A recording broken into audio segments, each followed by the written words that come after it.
Hey y'all, welcome to our holiday 2024 Winter Wonderland one shot on the Random Rhapsody Network. I'm Coins, and I'm going to be your host and GM today for tonight's adventure. And joining me around the virtual table is John, Matt, Alyssa, and Joe. Say hi, everybody. Hi, everybody. Nice. Okay. Before we begin, we got a few announcements to get through, and for that, we're gonna give it over to Matt. Thank you, Coins. Howdy, everybody. Tonight we got one sponsor for this stream. That is Hero Forge. Hero Forge offers fully customizable tabletop minis with dozens of fantasy species and thousands of parts to choose from. Their easy-to-use design tool lets you build your perfect miniature online using a fully 3D in-depth character creator right in your web browser, which is where we built the tokens for this game. You can build yours today at heroforge.com. Back to you, Coins. Thanks, Matt. Well, go ahead and join us as we dive into the fractured world of Loropa, pre-breaking the past of Loropa. And we're gonna join the Department of Eliminating Otherworldly Nonsense Scenarios as they make their way into the wilderness to find the dancing hut of Baba Yaga.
Back.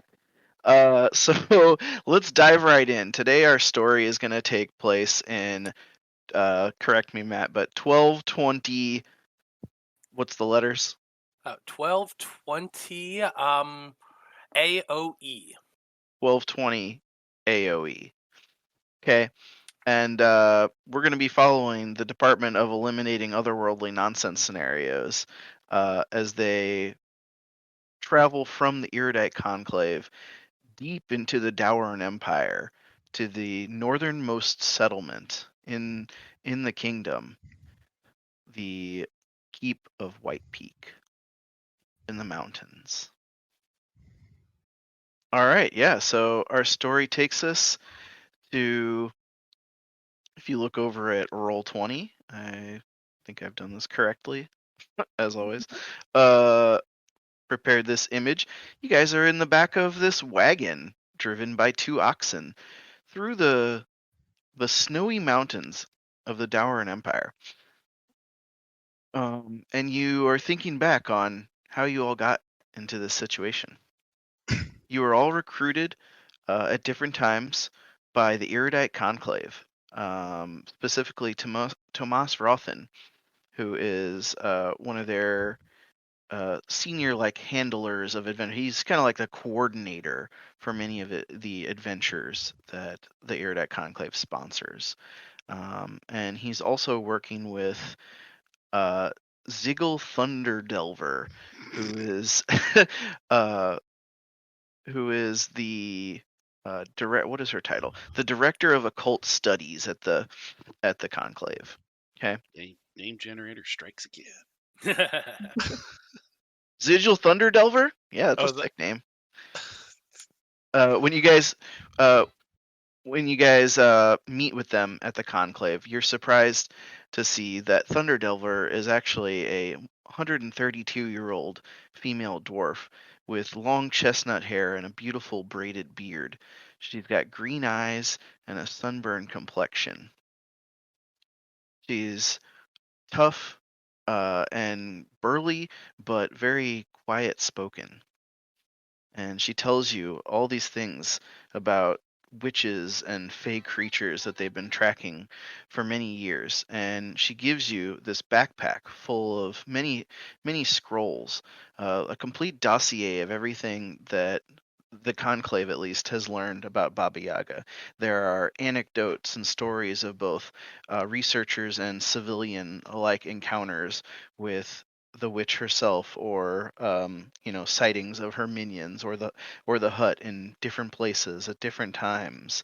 It's really hard to keep track of it all. It's amazing how much research they've done. And they say that this information is yours to peruse, but there's more speculations and hypotheses in these notes than actual facts. A lot of they don't get a lot of what am I trying to say? A lot of funding in the conclave, in the grand scheme of all the departments of the conclave. A lot of this is written off as ghost stories and witch sightings, right? So the occult studies department does not get a lot of funding for their adventure. So this is kind of like the big one they've been saving up for, if that makes sense. They're really hoping that this is going to pay off. So as you guys are traveling through the snowy tundra, there's not much to do or look at outside, and so you guys are just kind of trying to huddle up, stay warm, and getting to know each other. Why don't we go around the table and everybody say their character and give us just maybe a 30-second backstory of how you got here. Only 30 seconds. Yeah, we'll get to know you more later. Don't worry. Who we starting with? Well, on the screen we have Alyssa, Joe, John, Matt in that order. Perfect. Sure. Okay. What screen are you looking at? Yeah, I was gonna say. I'm using. I'm talking about my OBS overlay. What the audience would see. Okay, I don't see the same things. No, you're not going to see it. It's okay. just my OBS. Oh, gotcha. Sure. Okay, what was the order again? Alyssa, Joe, John, Matt. Okay. So, hi. You see before you a very radiant, flaming ginger elf sitting before you, to the point where it almost seems like when the light catches her hair, that it's almost like there's like light or gold or something reflective, like there seems to be like almost lit from within. It is so bright. Who you see before you is a Fred Wesley. And the way that she has come to be with part of the occult section of the Conclave is that actually just a few years ago, a portal had opened up near her and sucked her in, and she had ended up essentially abducted by a whole, I don't know what you would call them, like a coven, a bevy of hags or otherwise. And there was another team that had actually managed to rescue her. Didn't manage to kill all of the hags, but did manage to get Fred out. And so she's been working with different occult teams ever since.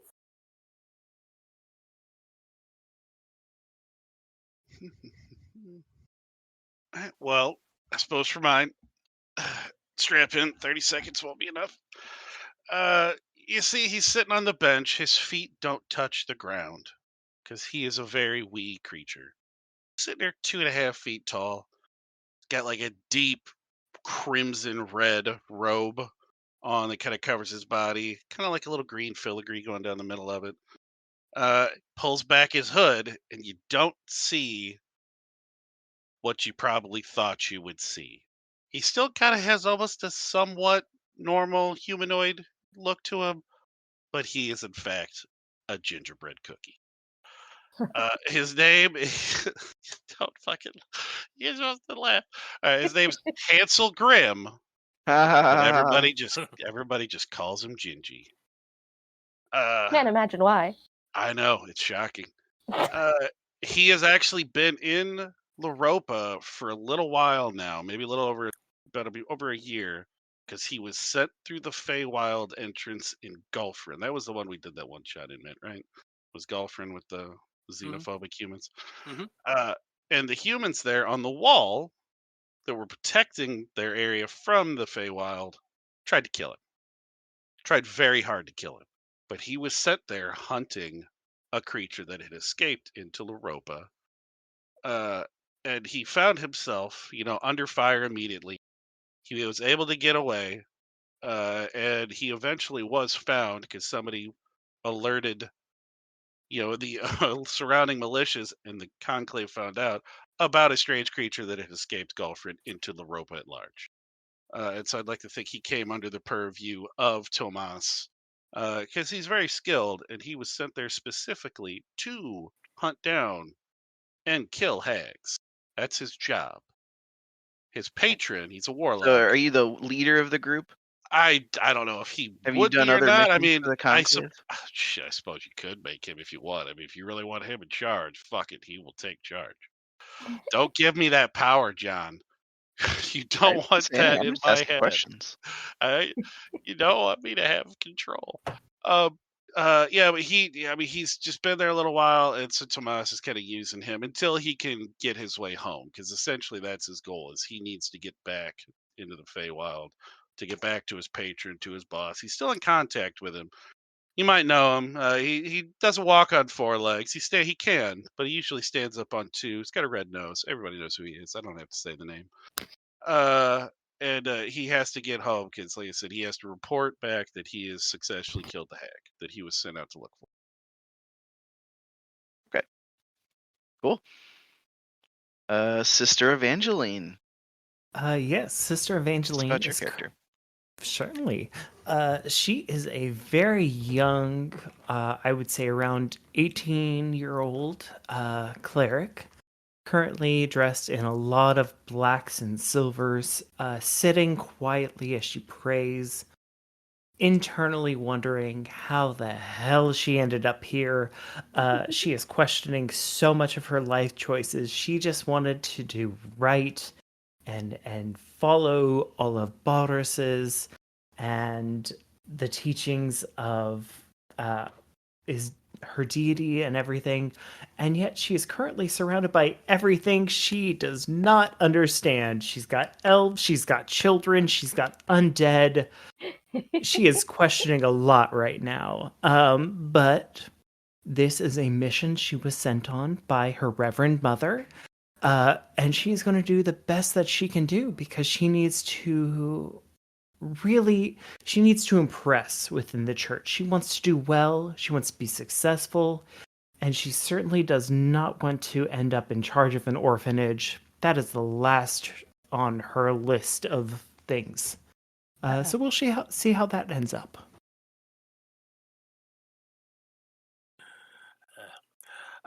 That rotting kind of musky smell that is filling up the wagon right now is definitely coming from the 4th individual riding in the back.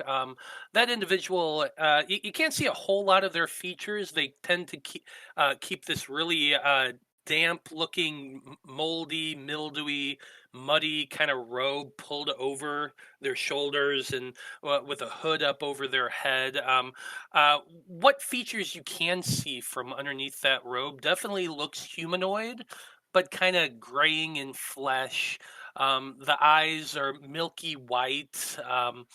There's a little bit of a grimace that's always prevalent there, and you can see just like yellowing, rotting teeth underneath there. But they're smiling in a kind of just a completely lost sort of look on their face. They're just kind of staring off at nothing, smiling a little bit, kind of oblivious. That's the word I was looking for. They have a kind of a oblivious look on their face. This is the many. The many is well, they're sentient spores. See, a couple millennia ago, back when Loropa was actually a part of the multiverse, there was a meteor that landed on the continent and just kind of sat there for a long time. And on it was a small colony of sentient spores that just kind of grew and multiplied as spores tend to do. It also helped that they happened to land in a swampy, marshy region to on the southern coast of the Margarden Federation, and in a particular swamp where a psychic martial arts master happens to live. And so they grew in size, and they grew in psychic ability, and eventually, lo and behold, some poor bastard who was exploring the swamp met its end, and the many saw this as an opportunity to explore Loropa. So they colonized inside the leftovers and went exploring. And then a few hundred years later, a halfling field researcher by the name of Tomas Rothen happened upon them and decided that this is something the Erudite Conclave needs to study. And the many was like, well, that sounds interesting. Let's go study that too. And here they are, riding in the back of a wagon now, just kind of thinking to themselves. They can do that quite a bit. There's a little bit of a hum in the back of their throat, and they're just kind of sitting there chilling. Excellent, excellent. Well, as the wagon bumps along this country road through the mountains,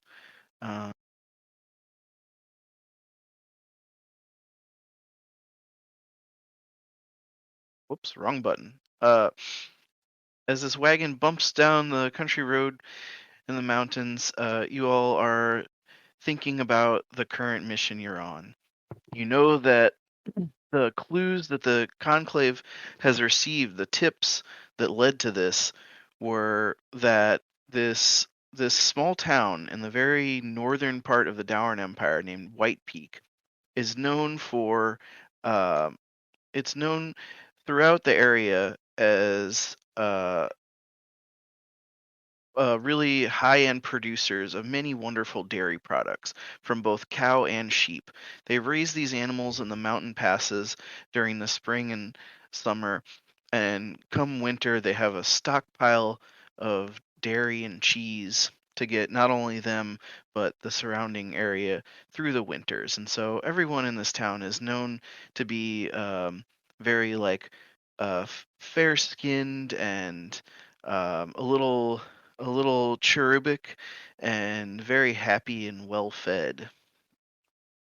And so the only thing that's wrong with this town is that it seems that they've had reports of the last 5 years in a row, children being stolen right around the winter holidays, right at the happiest time of the year where everyone is together, indoors, warm, grateful, full in their bellies. And yet their poor little children disappear out into the cold and snow, never to be seen again. And on this last year, a Conclave researcher just happened to be passing through the town, and they witnessed such an event. And they heard the commotion. They came outside, and the parents were yelling, "My children, my children!" and they drew a quick sketch, and that sketch is included in the dossier, and it is of a snowy landscape with 6 black swans carrying away children in sacks. Black swans Black are swans. Okay. black swans, and black swans are known minions of a particular hag. The grandmother witch, Baba Yaga, is known to use black swans. So this is even though it's a long shot, this is the best tip that they've gotten in quite a while.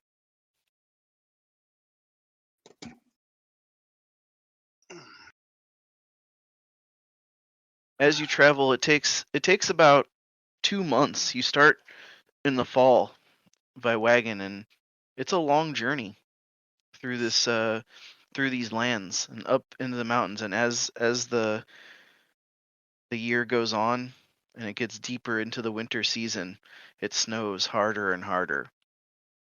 Your oxen, you barely have enough food to keep them fed, and you are grateful when you finally get to the outskirts of this town. And it is indeed a beautiful town, as you have heard the tales told. Nestled right under a mountain, there's forests all around. And let's take us to that map. Ooh, nice. This is the town of White Peak.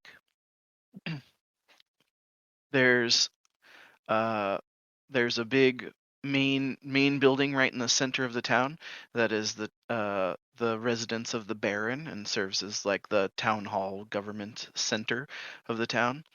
There are farm buildings around. Like I said, they produce a lot of dairy from cows and sheep.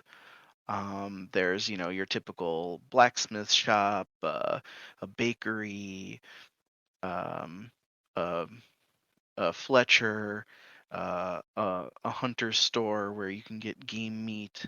There's the windmill that mills their grain. What was the Pretty name again? typical rural town. White Peak. White Peak. Thank you. And it's so named because you can see the peak of the mountain towering over this town. This town's kind of like nestled in a little cove under one side of the mountain here. And so a lot of the really harsh winter snow and winds kind of blow directly over the town. There's about a good foot of snow on the ground. There's some paths worn down by wagons, but not a lot really. I mean, it's getting to be that time of year when not many people are coming out. You roll into town in the morning, and you see the usual suspects. Somebody stumbling out of the tavern, the farmer taking care of the animals, a couple children throwing snowballs, and you make your way to that main building because you know that your contact here is the Baron.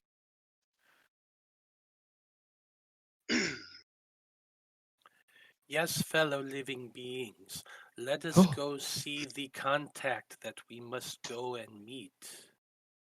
You're looking for a dwarf man, the Baron of this town, named Thrimnel Forgegrog. He can tell you more. There's no guards or anything at the door, but you do see a man in rather fine clothes. He's a human man, about 6 feet tall, and in brown fine robes and a bicock hat.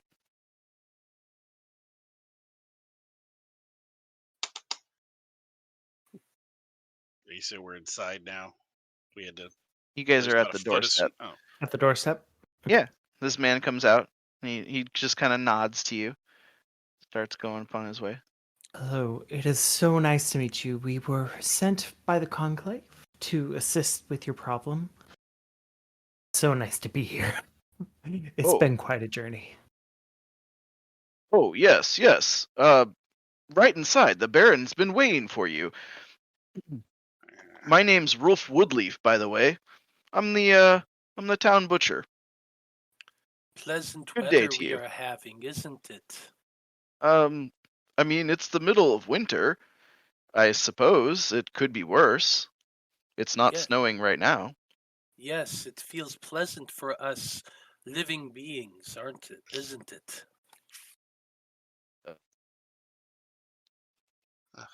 Yeah? Yeah, that's The exactly sun what is you are. quite nice. Yeah, yeah, you look real living, don't you? Ah, We are all living beings, friend Gingy. Even one such as yeah. you. Yeah. Uh, Like I said, gotta be going now. Those guys are weird. can I come with? No. Okay. Damn it. Okay. And he walks away, but he gestures to the door there for you to go meet the Baron. Is this the moment when we are supposed to knock? I think That the is door is open. We correct, can just Minnie. go in. Uh, Did he leave the door open? The door It's does not not open, appear but to he be just came open. out of it. Like, It is Gingy's just polite. prestidigitation. He's like, open the door! As he's Nope. constantly using bonfire to like melt a path because he's only 2.5 feet tall. It's a foot of snow. That's not a whole lot of. He can't walk. so you're using your cantrip So to he's melt just the been snow in front of melting. you. Yeah, he's just been melting a path in front of him, just constantly, just so he can move more efficiently. Because he will not allow any of you to pick him up. Oh, I Right. would He's got never. pride. And He's is that got pride. discoloring his skin at all if he's getting too close to the fire? No, The like, over baking? I might be a cookie, but it's You are a complicated. cookie. It's complicated. The boss somehow, if you touch me, I'm warm to the touch. I got blood pumping What? through my body. Racing. Oh. Yeah, you know what? I haven't really ever questioned it. I don't. It would be interesting to find No, out, no, it friend wouldn't. Gingy. No. Please, no. I've already had one part reattached. I don't need more. Ava is knocking on the door. It's getting progressively much more aggressive as this conversation is going on. Like, God, let me in. Let me in now. What's the matter? Come in! Come in! Why are you making all that racket? Gingy's hear like from holding inside. onto your robes by your leg. He's like, "What's going on? You don't have a There's a problem, small do you?" child touching me. Oh, God. I've been a child for almost 40 years. That's horrifying. Yeah. Take it from my perspective. To I don't the want many, to. that is a child. Yeah. I'm not going to be here long enough to get you, bud. I am sorry. My boss might even have me hunt you one day. The Conclave would not hunt the many. Oh, the Conclave's The not many boss. is a research point of interest. I'm only here until they can break me back into the Feywild, bub. Fred, how are you doing today? Are you ready to begin our journey? Oh, I'm just free entertainment. Come on now. I'm coming in. I'm just going in. I heard talking. I heard an announcement. I'm going in. Right, you push open the door. It's unlocked, and you go right inside of this building. It's very nice. It's kind of like log cabin style. It's got high ceilings, a large like kind of fire pit fireplace right in the center. Think like a Viking longhouse kind of look, you know. And to one side you see kind of like a couple desks and tables kind of set up in an official capacity. This is, I mean, you're out in the country, but this is the government office of the area basically. There are 3 dwarves there. 2 of them are in armor that you recognize as the Dowarn Empire official uniform, and they have swords at their sides. And the third dwarf is dressed in kind of a very nice but warm garb. It's a combination of leather, and he's got like a nice fur collar on his coat. He's got multiple little what am I trying to say? Like emblems and military medals on one side, and his pants are very shiny suede black, and he's got boots, and he also has a belt with a big silver buckle and a he has 2 swords. He has a short sword and a rapier on his belt. He says, "Greetings! Come on in." Thank you so much for having us. The Conclave sent us. We were arriving as soon as we possibly could. I wish it could have been sooner, but we are here now. Ah, yes, the Conclave delegation. Thank you so much. This is such a personal issue for all of us here, and it makes us quite sad to lose our children in these Yes, we are times. all persons. Yeah. Yeah? The many was following Sister Evangline as they were walking, and before that, since Gingy was like melting a pathway, the many was definitely following Gingy. So their feet are just covered in mud as they step into this longhouse. Like the many is just leaving tracks in a trail of slime into the building as they say this. We welcome you as one person to many people, and we bring hope that we may solve your issue and free your spawn. Yes, thank you. We really appreciate that. Now, I assume you'll want to check out the town a little bit after you warm up. We're about to serve lunch, if you'd like. We have a little venison stew from the nearby forest. Please help yourselves and recover from your journey.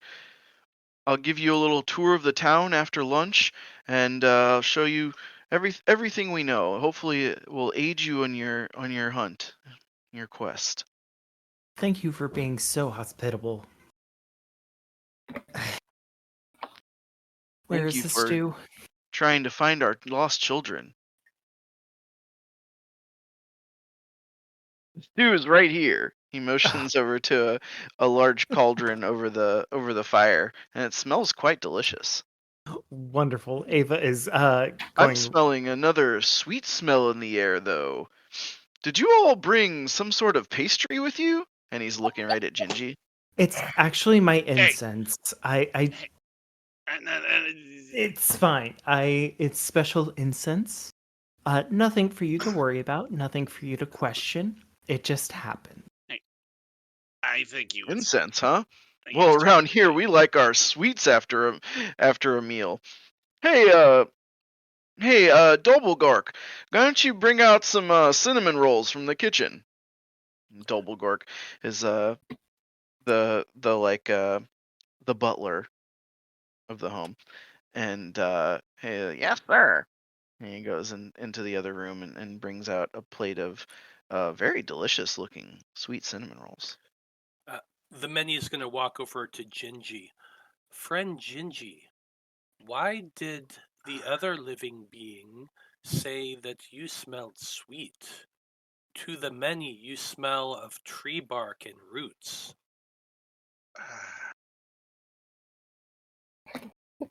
How can I put this that you'll understand? Yeah, I'm a cookie. I know. Look at me. I am not the eating kind of cookie anymore. I The had many killed. does not know this cookie. All right. Is it a type of living being such No, as the rest well- of us? It is now. Long time ago, a hag killed me.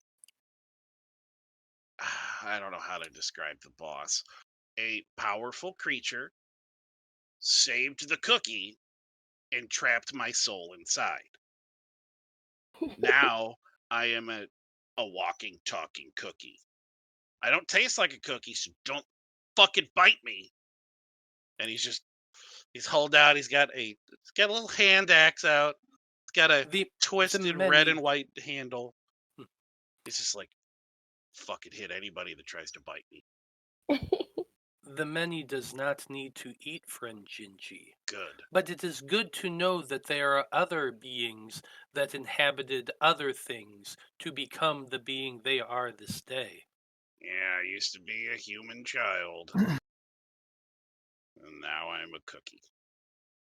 The many's outer shell was once such as that. I've never met another human child that was turned into a cookie, so I might be the only one. I don't know. The boss was having a laugh the day he made me. He could have put me in another body, but no, he kept the fucking cookie. The many is the only the many that the many knows. In this we are both, as the people say, unique. Oh, I could study you for decades and never get you. Grimnall overhears your conversation. Says, "Yeah, we've seen all kinds around here. Just to the east, there's the Druid Grove that opens to the Feywild, and sometimes there's all kinds of Fey creatures that come through these lands." Wait, there's a connection to the Feywild nearby? I was told Golfrin was the. Oh, my getting home might be easier than I thought. Oh, that's good Perhaps, news. but I don't believe it's the right time of the year for that portal to be open. So usually in the springtime. He's just kind of shaking a little bit. Great. So I get to spend more time here. Yeah. Wonderful. This will give you time to study the many, as the many will study you. I don't know if I like the sound of that, but all right. The dwarves and the other human, they're all just kind of look uncomfortable every time you speak. They just kind of like do like kind of slouch a half step back, like just like, yeah, we're all living beings too, I guess. Please don't murder us. Ava has moved to the table that you told us to go to and is already like trying to drink, like while everything's going on. Just if we've been riding for 2 months and he's picked up on the uneasiness, he is sitting right next to Abe. He's pulled up a seat and he's just like, "So, you enjoying your time here so far? Is it good stew?" Huh? It's lovely. I'm so happy. This Yeah, it's been a fun 2 months, huh, kid? It's been wonderful. I love this. This is exactly where I picture my career going. Well, I didn't picture being murdered, so you know. And I didn't picture babysitting a child and a abomination and an elf, but here we are. I've got gumdrops that are older than you on. Okay, that's terrifying. Yeah, I need a shot. Like the thing, he just pulls out his book now, and he's writing down. He goes, "Guys, I don't normally work with a crew, but I suppose we should do this now." He's gonna start flipping through the pages. He's like, and it's gonna pop up, and it's gonna be on one side, it's gonna say naughty, and on the other side, it's gonna say nice. The naughty and nice list. He's like, "Go ahead, write your name on this side." He's like, "If you do that, I could be in constant contact with you I could cast a spell through this. It's the sending. You guys, you know what that is. I can do that anytime I want just by writing on the page and you hear it in your head. It's a great way to communicate. In your head, Gingy, you hear the many's voice say, "We can also speak to you in long distances." And then you look around, and he's like they're across the room, looking right at you. Yeah, what's your range on that? I mean, this I can, as long as you're here anywhere, I can talk to you. Fair enough. Yeah, I know, kid. Just write your name down. This is a job, I understand. And it's going to be like the most extravagant, over-the-top calligraphy. Just, Sister Evangeline Los. You're one of those kids, huh? Yeah, of course. Of course she is. Big Red. Big Red probably loved you every year. Oh, good Lord. Oh, I should. You know what? Maybe he's not in this realm. Do you guys get special one night a year presents? I don't know if this realm has that. I've never been here before. What do we roll for that, DM? He's essentially asking if you know who Santa is. Because Santa's like the big boss. He's not his immediate superior. But he's asking you if he's like, do you guys, it's called Christmas. I mean, it's been called a couple things in other realms. I don't know if there's a holiday in the winter. Yes, we have a Boxing Day here. Does a Boxing... You know what? I think the Brits have that in one of my realms, but I don't know. All right, yeah, I mean, maybe the red guy comes here too. I don't know. Does Golfern have a Boxing Day? Yes. What do I roll for that? Yes, children do think that presents come from a jolly old elf in the night, but it's just us adults. Oh, you'd like to think so, wouldn't you? I guess he's written this realm off. Anyway. Beg your pardon? But yes, of course, Boxing Day is in just a couple weeks from now. If you're still here, I'm sure we'll have a stocking hung for you.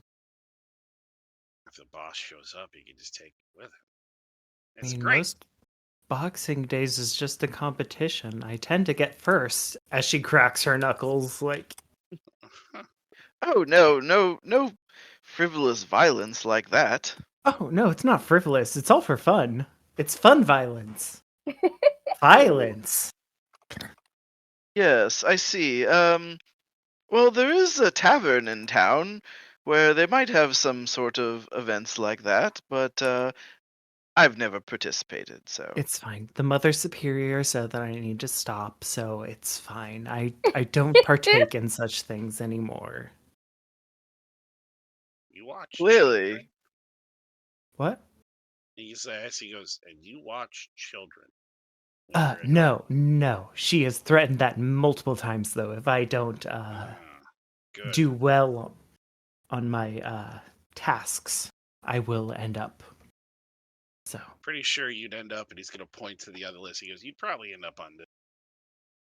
More than likely if the big guy came here, but I'm guessing he doesn't. Who is the big guy? Goes by a lot of names. I mean, I just call him, Big Red. Chris, is the name he got. Chris Kringle, Santa Claus. Did used to go to a tavern with a guy named Big Red, big Dragonborn guy. Like no, yeah, this guy's an elf. That's. Mm. Yeah, you know what? I'm guessing he just this. You know what? Tomas was telling me. I guess would Tomas know that this is cut off from the month? Would they know that? Because I guess they really have kind of forgotten things from the time of the dreaming. Yeah, there are certain realms that Laropa still has access to, but like the Feywild and Shadowfell. Are you gonna teach these people the magic of Christmas? Yeah, you know what? Tomas said when I asked him questions, he doesn't know if we're at 10. Yeah, you know what? I'm guessing the big guy doesn't. It's all right. It's just the magic of Christmas. You guys don't get to enjoy. It's all about commercialism now. The Whatever. many knows many magics. This one's. Do you know what a credit card? No, never mind. You know what? This will blow your guys' minds. The places I've been, so I won't. Yes, so now that the stew is finished, would you To like a the tour of our stew. town? Yes, please. Thank you so much. I'm gonna lock arms with Fred. I have not talked with you probably more than a sentence or two on this trip, but we are on a journey now, Fred. Hi. Okay. Yeah, so the Baron and his couple assistants take you on a little tour of the town. They show you they take you to a couple of the houses where children had been stolen, and you guys are able to look around and do some investigation. Why don't you give me a couple investigation rolls for any or describe how you would investigate this house where these children were stolen. This is the most recent one from the previous season. They're always stolen in the winter season, close to or on Boxing Day.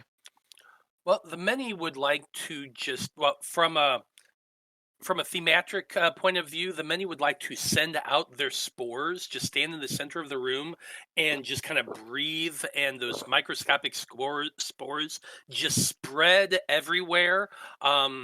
And just kind of fill the room a little bit because and so what I'd like to do is make a perception check because like in my mind these spores they're sentient and they kind of have a little bit of perceptional awareness, so it's like they're looking through a multitude of eyes everywhere. And I also have this I took the eyes of the eagle, which gives me advantage on perception checks because I'm thematically using my spores to search around.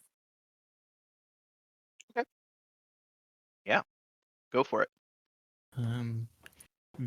Very similarly, I would like to use my Sentinel Shield to do a perception check as well, which gives me advantage on perception checks as I look around. I think Gingy's Do all of us have intelligence as our dump stat? I believe so. unfortunately. Yeah, that tracks. That tracks. You know, I mean, technically charisma Wow. is my dump stat, but intelligence isn't much better. I guess All right, we he's got a couple 19s. So Let's go, Minnie. the many and I got 18. Okay. He's looking for clues, maybe even outside the window. With these- See if With these rolls, you're able to do a little investigation on this house. It seems to be a typical rural farmhouse in most senses. Of course, the parents are very distraught, and you see they have a couple other children, but it was their 3 youngest that were stolen last year. They were 4, 6, and 8. Oof. They still have a couple like a 12-year-old and like a 15-year-old child. And yeah, they tell you little Jimmy, Susie, and Nathaniel were all taken last year, and they show you their rooms, and that's where you conduct the majority of your investigation because they say that the window was open as the children were taken, ripped from their beds and carried out the window. And of course, it's been a long time. There's no tracks or anything like that, but there are some scratches on the window. And the mini, as you're conducting your spores and everything, you're able to see all these microscopic scratches in the wood, these little divots in the wood. And as Sister Evangline comes over and peers around, she takes out a little silver pin from her book, and is able to kind of pick at these little scratches and extracts a little bit of fiber. And Gingy, you're waiting right below, and you see as this fiber falls down, you catch it in your hand, and you look, and it appears to be just like a little black line with many other little black things coming off, and as you look at it closer, it seems to be the part of a feather, a all black feather. Like These children black. were nestled all snug in their beds. But something came through the window. Don't you dare.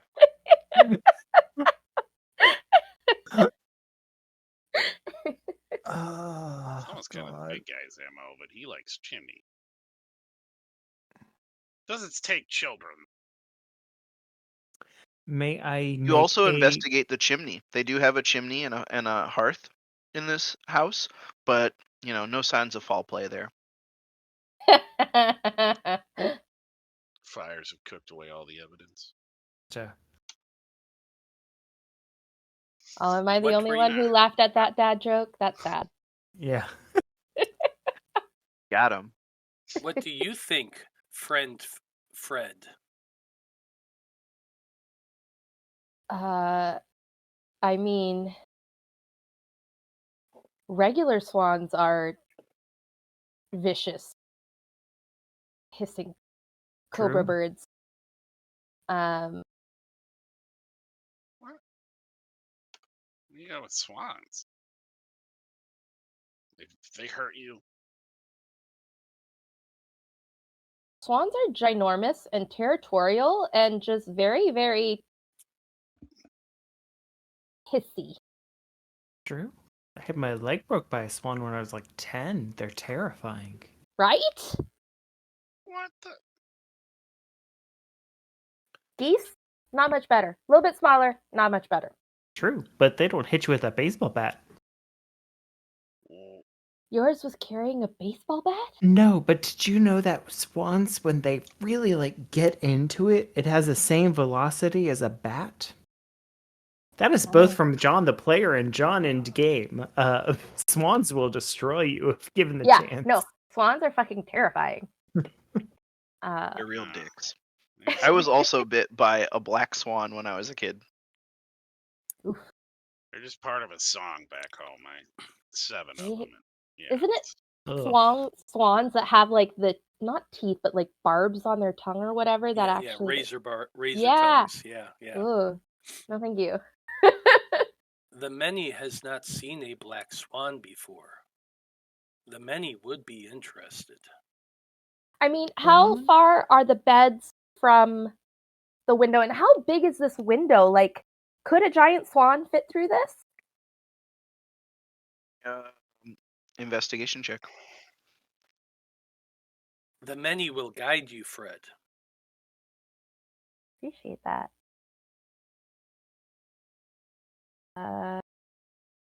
Okay.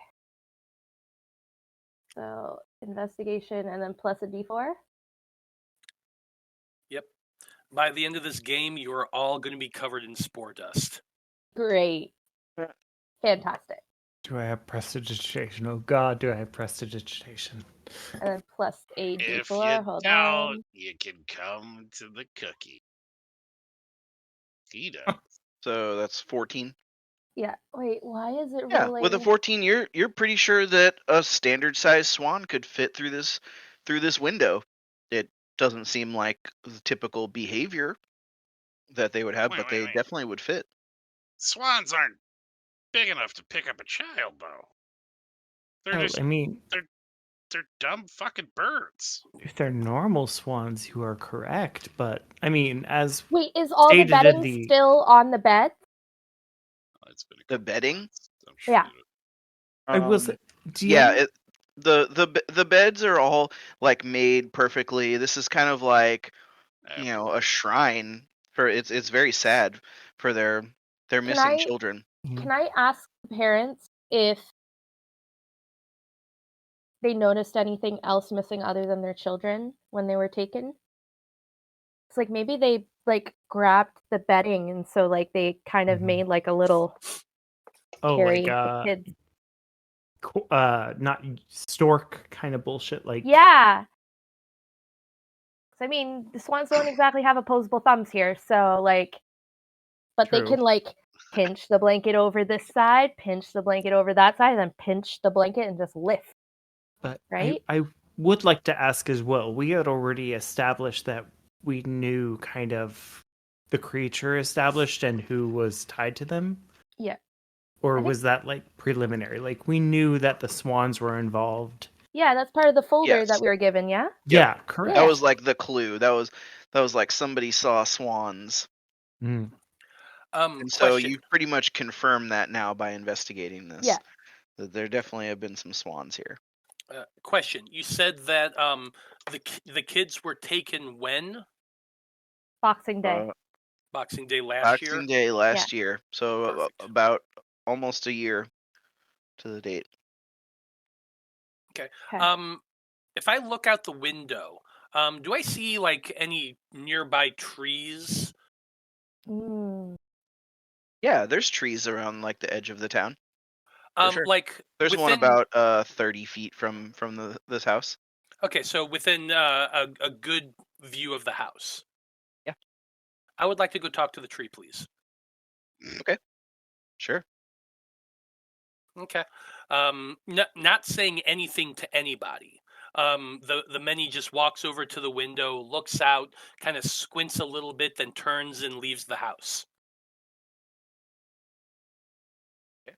At this point, I assume we're used to that. So it's like, I mean, I was gonna help, but you know what? It's fine. It's fine. And you're creeped out by me, and that fucking thing's around. Listen, I'm creeped out by a lot of things. I need to get over it. I'm so sorry. I'm 18. I'm just not used to children and speaking spores and. You're just new to the world. I mean, It's okay, fine. to be fair, like the whole speaking spores thing, not super common. Like the many is the first that I've met, so like Thank God. totally okay to be like a little off kilter here, but like Okay. also, girl, just like you're young, like take a deep breath and just like roll with it. The ground is uneven, but you know what? We can still walk. We can still move forward, and you Holy just gotta just roll with it. Loosen up a little, breathe deep from your diaphragm, and just like take it What as a it comes. fucking You know? metaphor for life that was. Holy shit, the ground is uneven, but we can still walk. God damn, Alyssa. I That's mean, the like, most, that's don't the get best me thing I think wrong. any of our campaigns have ever said. I just said it in jest. Holy shit. I mean, don't get me wrong. Real life player, yeah, hi. I trip and fall flat on my face on the daily multiple times. But you know what? We still put one foot in front of the other. We trying. People watching, go to our YouTube channel, watch your videos. Most profound thing that's ever been said, I guarantee you. And I thought I was just pulling some bullshit out of my butt. Wow, We're all gonna right. go ahead and copyright that. That is a Random Rhapsody exclusive. You're welcome. Yes. That was deep. I'm going to put it Join on a us on t-shirt. Patreon. Come check out our merch store where that's going to be up probably in about a week or two. Very deep. Alrighty then. You know, Okay. we do what we can. Well, while Fred is blowing the rest of the party's mind, Yo, the many man. has made their way outside, stamping through the snow, walks up to the tree and says, "Hello, friend tree. It is good to meet another sentient living being. We are the many. Please speak to us," as they cast Speak with Plants. Okay. Yeah, so what you see is you walked up to kind of the largest tree in this general area that's kind of right in the backyard. It's a big cedar tree. And its needles hang low with the drifts of snow there, and it responds with a slow rumble. Yes, it is good to meet you too. We are inquiring after the missing humanoid children spawn that resided in the domicile made of your ancestors. We do not condone this, but we do understand. Did you witness the taking of said spawn?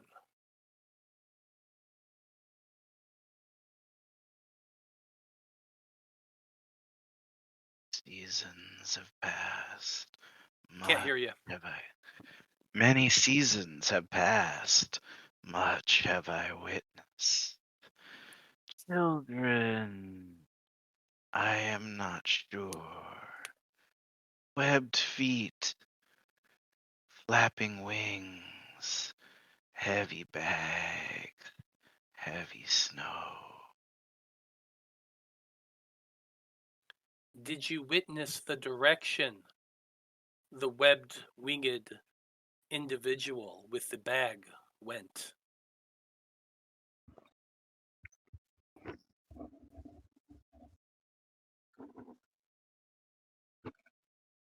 Toward the mountain, toward the forest, away from the sun, towards the sun. Towards the mountain.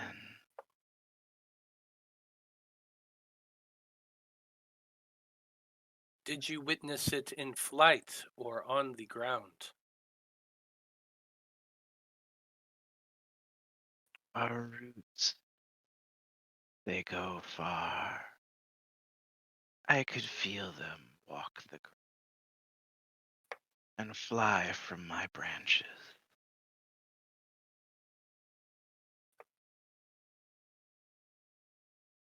Thank you for your information. Would you enjoy some rot to sustain yourself on? You.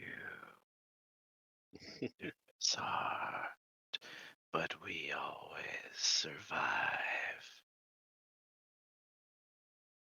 Accept this offering in thanks for your assistance. And the many will drop a couple rat carcasses or something out of its robe and just kind of bury it with their foot in the snow. Matt, you're going to turn me into a fucking Muppet by the end of this. I keep making a frowny face.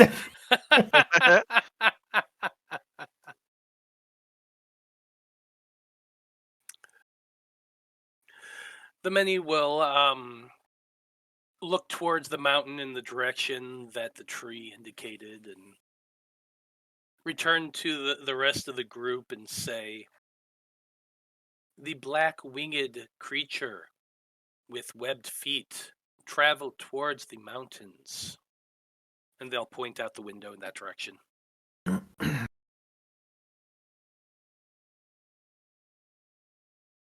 Wait. How did you find this out again? There were many witnesses that have long memories. I spoke with one. Or I should have said we. We spoke with one. I mean, that sounds like a heading to me. At this point, yeah, let's get this going. Sure. Perfect. I mean, if winged kidnappers, really, it could be any direction. So, a direction is better than none. You know? Oh. One foot in front of the other. Soon I'll be walking Exactly, away from thank you. Yeah, This is the way all bipedal living beings travel. The mountain? You ain't never a lie. Walking. One foot in front walking. of the other. Gotcha. Okay. Well, I mean, sometimes, yes. Sometimes I float or fly. But yeah, you're right. The many can also fly. Jesus, don't do that. You hear in your mind, do what, friend Evangeline? Nothing. Keep going. You're wonderful. I'm just going to lean over to Ava and just be like, who's Jesus? I don't know. I panicked and it was the first name that came to mind. I think I went to college with him.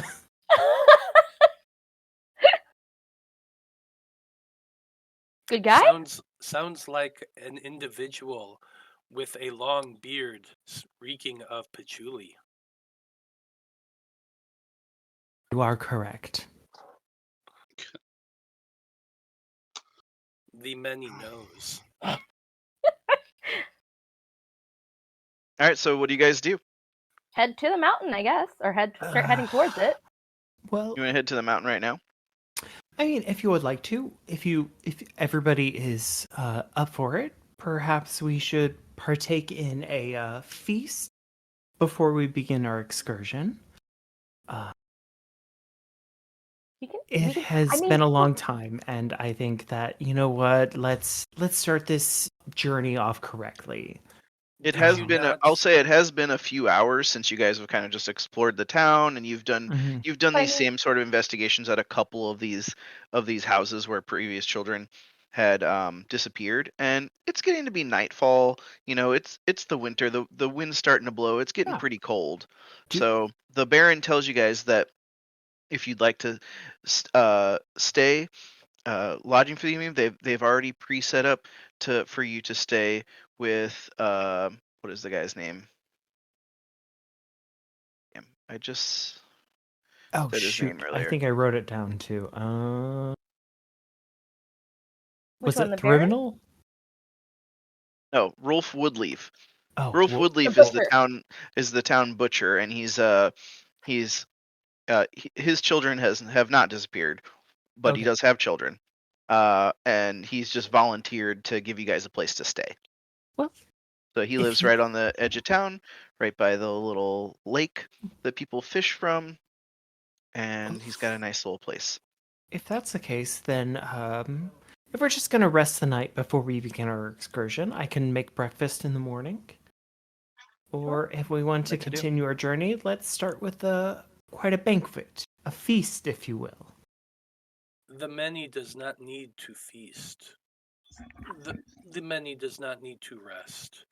But the many acknowledges that many beings such as yourself, who share intellect and life as we all do, need these things.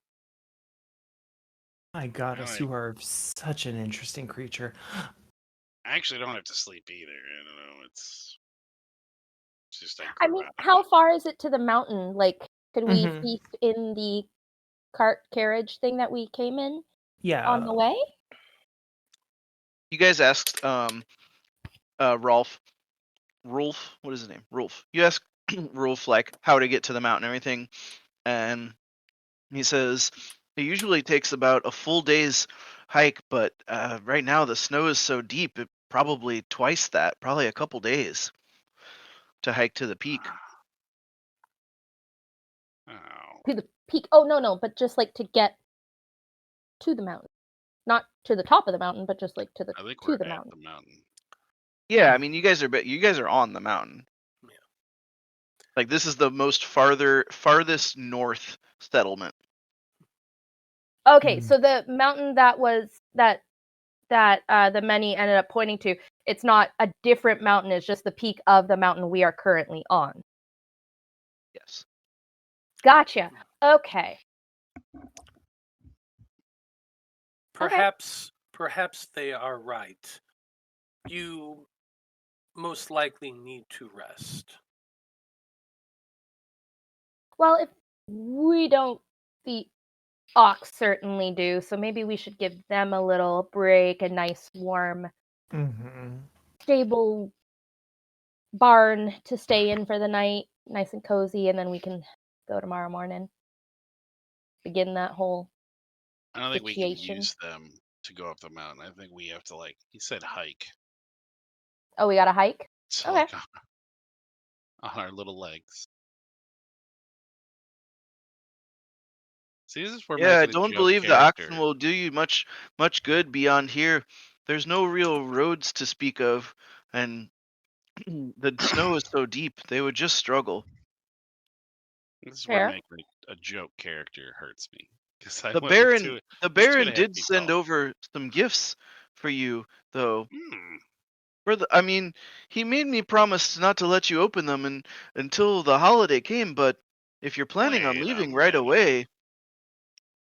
then you can have them now. I mean, some rest is probably good. We've been traveling for a while. Maybe the big guy does come here. Indeed, you're welcome to the luxuries of my home, although it's not much. Let's just send you guys to the house. I mean, as the town's butcher, he's probably doing fairly well. Yeah, his house smells great. He's got a little smoker out back, and there's plenty of food around.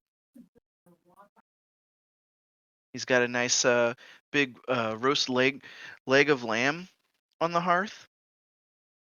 What the? Is Can the I insight black- check this person? I'm just in general, I'm just starting to not trust people, and I would like to. It's fake Yeah, absolutely. hospitality. Just a side question for everybody: is the dynamic lighting almost look like it's smoke, or is it just my Yeah. computer head? No, it looks like that way for me Maybe too. I haven't. Maybe I just haven't been paying attention. Is that new for Roll20? Yeah, I think it might be a newer setting that I have on.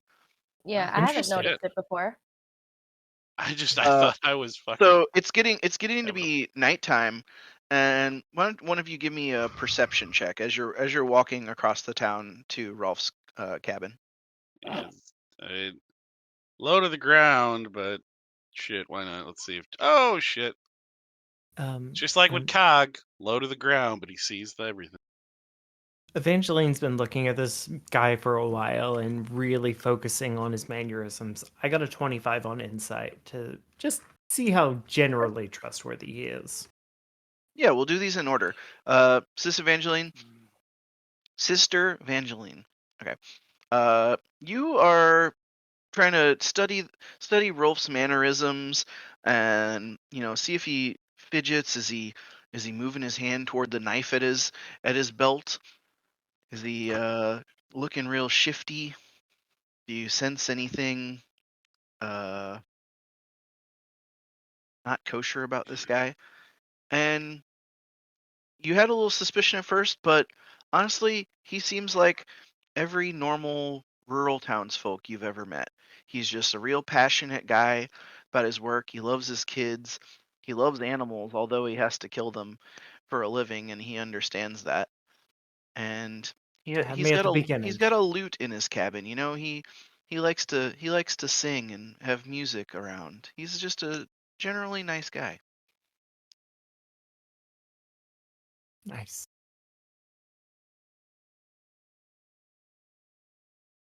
All right, perception. So as you guys are following Rolf, he kind of meets you back by the town square, the main the Baron's building, and walks you through the town to his hut. And as you notice, it's getting a little colder. It's getting a little darker outside, and the fog starts rolling in from the mountain, and it starts to become very, very thick. Honestly, like it's hard to see much more than 50 or 100 feet. Like you can see the next building coming up and everything, but earlier in the day you could see kind of all the way out into the woods and stuff, and now anything beyond the tree line is totally obscured by this fog. What was it? I would like to cast Druidcraft and kind of just get a little bit of sense of this weather here. And was it tonight or tomorrow night that children have gone missing normally? It's in 2 weeks, I think they said. It's like 2 weeks away. Yeah. Thank you. But they said that children have gone missing, any time within the last month of the calendar. Okay. Understood. Okay, sorry, I'm reading Druidcraft here. Basically, I'm trying to predict the weather for the next 24 hours. Predict the weather for the... Which counts as this fog. Okay, I have to read one other thing real quick. Cog tried to do that once. Barovia, and it went to shit. We're not in Barovia. And it went to shit, so I've never used Druidcraft since. It's like session 1.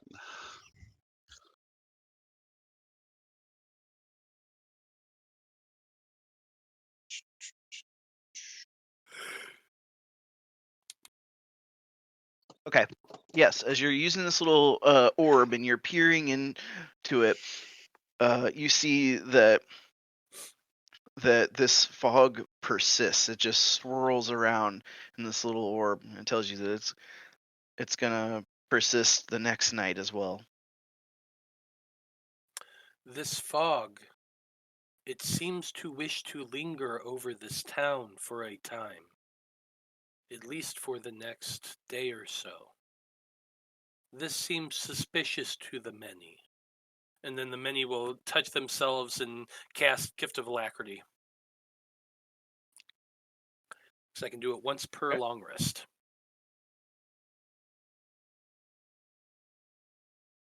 Are you a chronergy wizard? I got it through the part of being an astral drifter. Okay. I don't care. I just fuck with people every time they use anything I that know. says you get the DM's consent and then you didn't say anything. I don't kinda actually forget care. about You can that. totally do it. Yeah, I kind of forget about it. But yeah, it came from the astral drifter divine contact thingy. Cool. Yeah, I actually really like that background. Yeah, especially There's for a bunch of them, somebody. right? There's a bunch of different like astral traveler things. Yeah, you get in contact with a different divine contact, and you get different feats from it.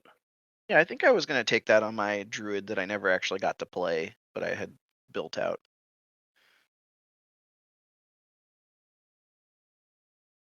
But yeah, your gift of alacrity works. It lasts 8 hours. Mhm. 8 hours. Get to add D8 to your initiative rolls. Okay, yeah. Yeah, you're observing this fog. It seems like it's gonna last at least into the next day, if not longer. You don't really know completely. And as you're looking out into the forest there, the surrounding trees, you notice that there this fog comes in like thick tendrils that kind of curl around the trees and rocks and any natural features in the surrounding area.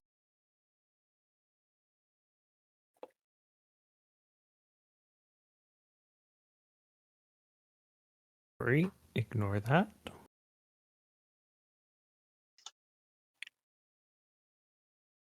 Okay. This fog will make it traveling difficult for those who use his eyes to see.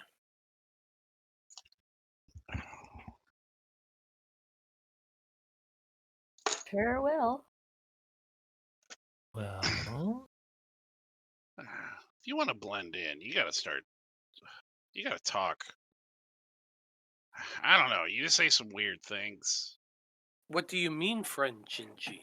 I The many for speaks those like who all have living beings. eyes to see. I mean, yeah, Do your you know, eyes not see, Gingy? but I actually, it's just the way you phrase it. That's all. You're gonna scare the small folk, and not small folk as in small, but the peasantry. You're gonna freak them out. Do I freak you out, friend Gingy? The things I mean, my boss is a reindeer. No, you don't freak me out. But it's just odd. That's all I'm saying.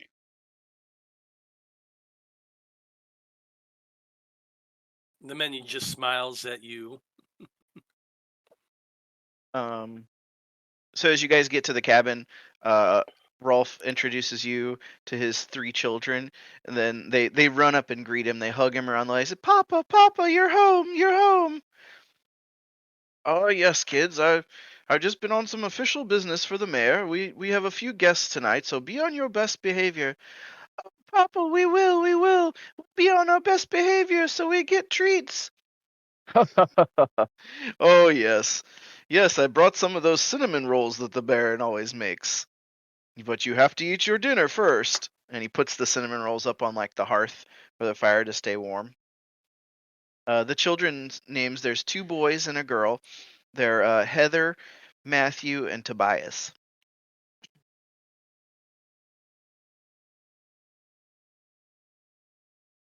And they're all under 10 years old. They're like 6, 8, and 10.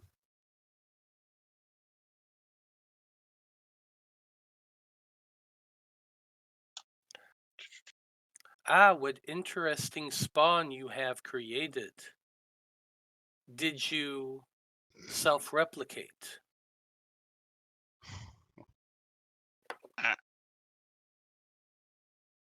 I, I don't even know what to. Dude, don't answer that. They or how? God, do I actually have to describe the birds and the bees to somebody? It- No. When a dwarf and another dwarf love each other very much, they go into a cube of shame and somehow something Uh, smaller spawns out. A cube of shame. Oh, just to be clear, everyone here is a human except Oh. the Oh. 3 dwarves that you When a saw. human goes Sorry, into the I didn't cube say that of detail. shame. Oh, sweet Would child. you like me to actually explain it to you, hun? Please don't. I'm not ready. I don't want to know. Fair enough. Thank you. Just if you have any questions and you want straightforward, honest I answers. don't. Listen, In the future. I in follow the my faith very future. blindly for a reason. I mean, at least you're self-aware.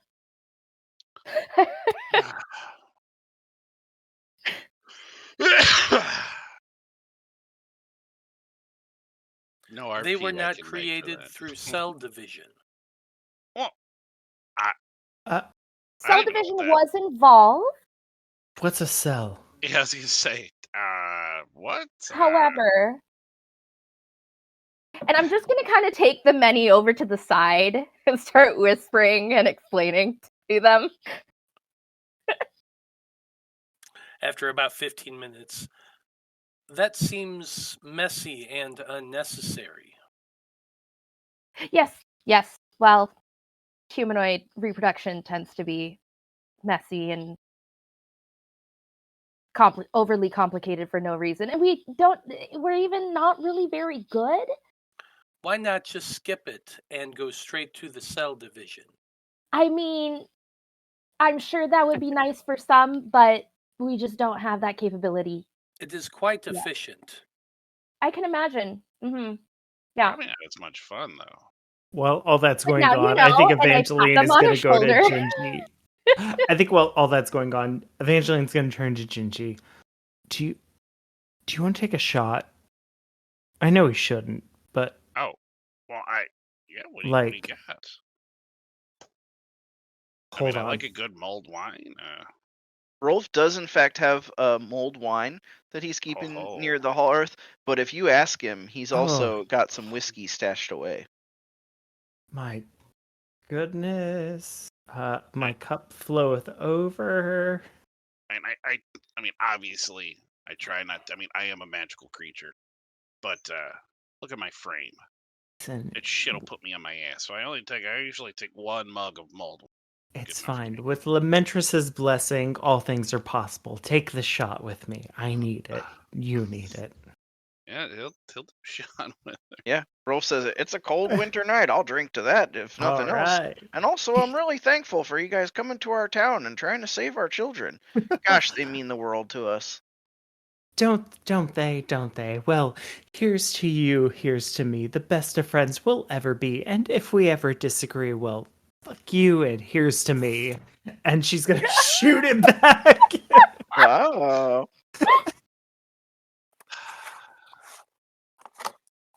He would have been perfect for the What a Fab toast. Five. You know that? What? Perfect. The many is confused. Normal. It's just an affirmation. They said it's a. Don't worry about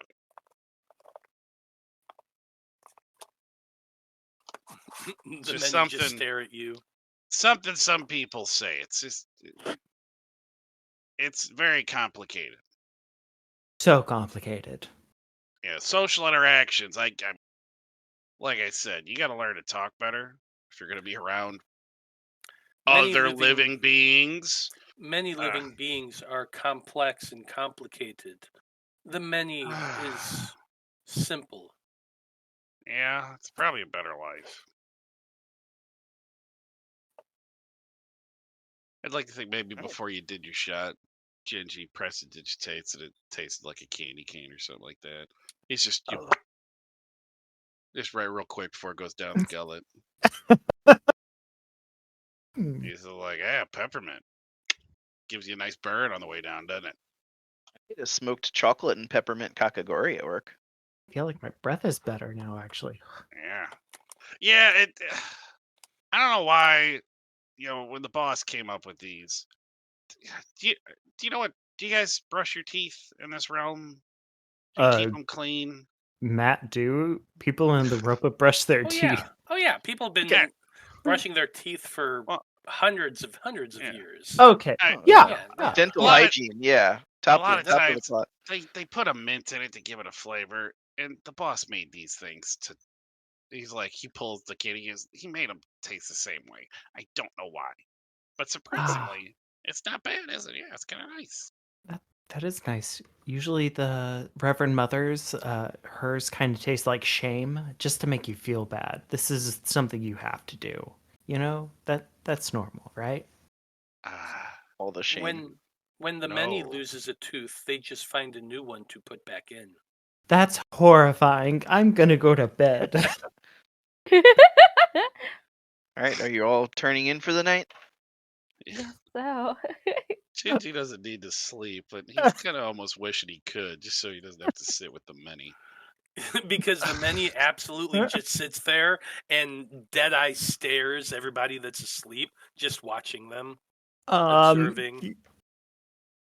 Hold on. Can I create Liamon's tiny hut in a room just so I don't have to interact with any? I'm just kidding. I almost took that spell, but then I was just like, you know what? That's pointless. I We're not get gonna it. need that. But then I was like, for flavor, yeah, I should have. Okay, so you guys bed down for the night at Rolf's cabin. Kids, a couple of you are semi-alert still, Yes. and I think this is a good time for us to take a short break. Right on. And we'll We'll be find back in out about what the 10 minutes morning then. what the morning brings in about 10 minutes. Oh.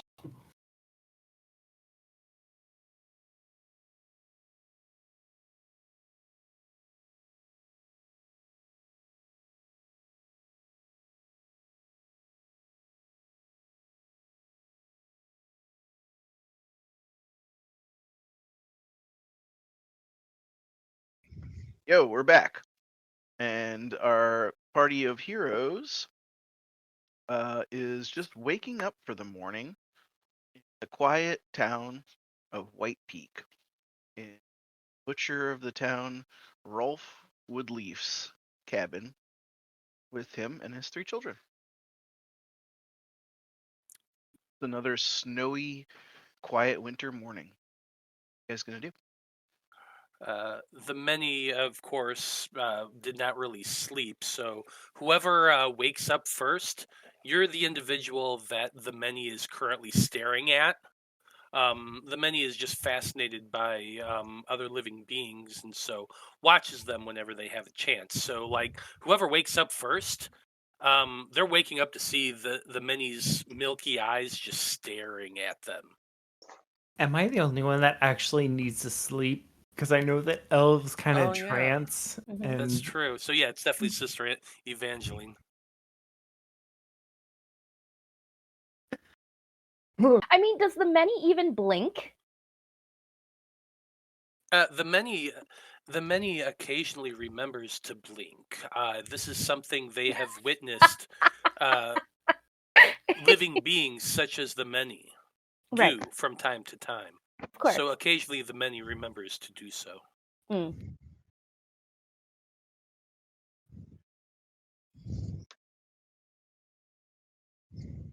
good morning. Good morning, friend Evangeline.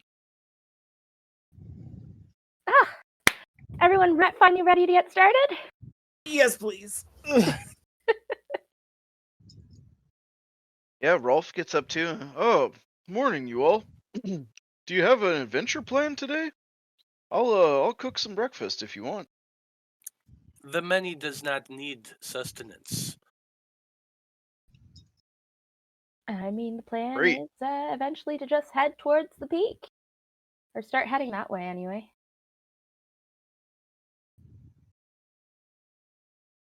Right, you guys want to head out? Before you head out into the cold, take these gifts from the Baron. Oh. Like I said, you weren't supposed to open them until later, but it's okay. The many just sits there and stares, not knowing what to do. Well, thank you. We are truly honored to receive such gifts. And you'll notice they're each in a big red sock, like a stocking. And as you open them up, you all look around and you all get this matching set of these very nice, like very fuzzy sheep wool like parkas. And Ralph says, "Yep, good old Ingus, our town wizard, enchanted those himself. Pretty fun, I'd say." And you guys have all received the common magic item, Coat of Warming. Oh, This- fun. Of warm. This warms your body, as well as if you were wearing a sheep's skin, and it makes it so you have advantage on stealth checks in the snow so long as the hood is raised, and it does not stop cold damage, but it prevents you from like getting like frostbite, like natural, the natural effects of the cold. It keeps you warm. Coat of Uh, warming. Blood would have loved that. Wonderful. Also, Sister Evangeline, before we head out, I would like to ritually cast Water Walk on all of us before we begin our trek. Oh, so you can walk on top of the snow. Good, you know what? Gingy would be like, freezing. He's like, you know what, kid? I was almost writing you off. It's just weird, but this is top-notch shit right here. This is good. I like this. The many is currently putting the stocking on one of their feet. Oh, just Is that how you know water what? walk works? Yeah, you can walk. It's a No. water. Oh, okay, cool. It's a Mhm. water I'm reading it right now. substance. Yep. I can post it if you would like. You can Nope, walk I on got it. lava too. Ritual. So you are casting this as a ritual? Yes.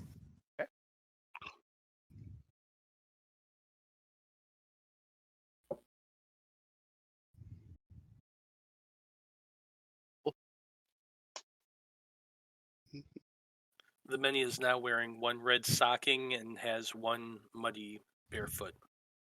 It's a very good look.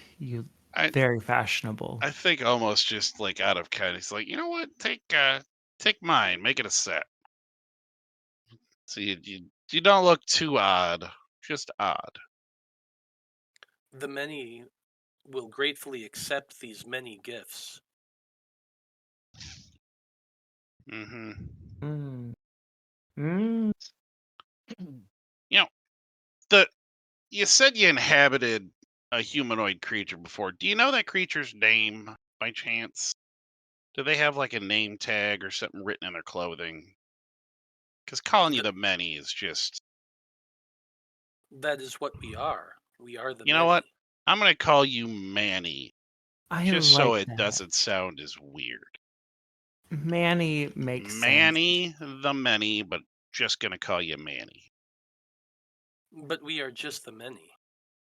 You know what? But how about this? Hold on. When I say Manny, I want you to assume I said the many. Exactly. And you have been through so much, so what's the importance of a name? What does it matter if we are calling you Manny or Many or Abomination? None of it matters as long as you know what we're talking about.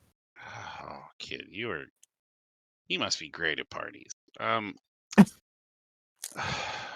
Thank you. The many concedes that what the many is called is irrelevant. We are simply the many. You know, one of these days he's gonna say we are the Manny, and it's great. I always like you think he puts out a fist bump for Evangeline. She's like, yeah. She's gonna like begrudgingly wait till nobody is looking and then And just that, I got you. There you go, kid. The many Yeah. is always aware. oh god. Jeez. You hear that in your mind. Matt, why do you make these terrifying characters? Yeah, you Can said. I spirit guardian right now? I'm just kidding. There's just supposed to be witches and demons in this game. Nothing like hardcore, you know? Oh, come on. Who doesn't want a little bit of body horror? Oh my god, who is that cutie patootie behind John? Oh, behind me, sorry. This is Princess Fiona from the movie Shrek. That is my child. She will come and go as she pleases. I You're have a also a little bearer yeah. of a princess. Mongolian fur goblin around here somewhere.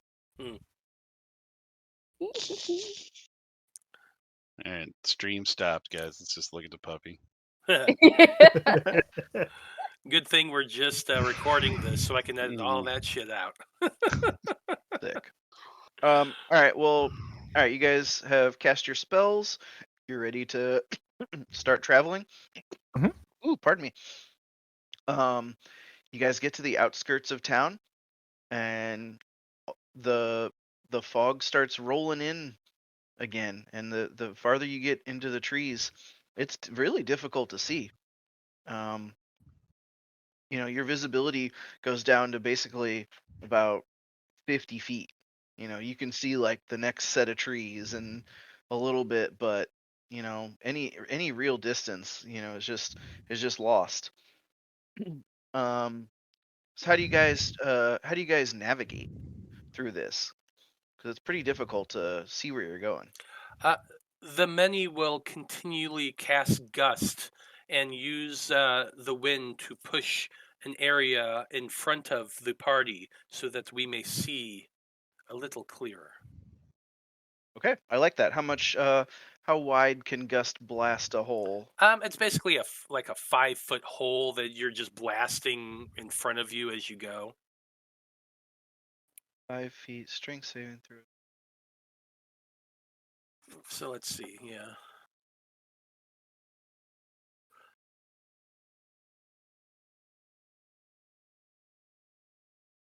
So basically, you're creating a blast of air that can move something. So yeah, probably like. Well, it says the object is pushed 10 feet away from you. So I imagine like a 10-foot tunnel or something. Mhm. You know what? I'll give you like a 10-foot cube, a 2x2. That works. Yeah, it's not great, but it's something. Yeah, sure. Yeah, it's just heightening your vision, and you know, cantrip, no cost to you. Every 6 seconds, you can just flick your little finger and do it. Yeah. So I'd like to flavor it as the spores are just swirling in front of them and just creating this like tunneling effect. Yeah, I love it. Yeah.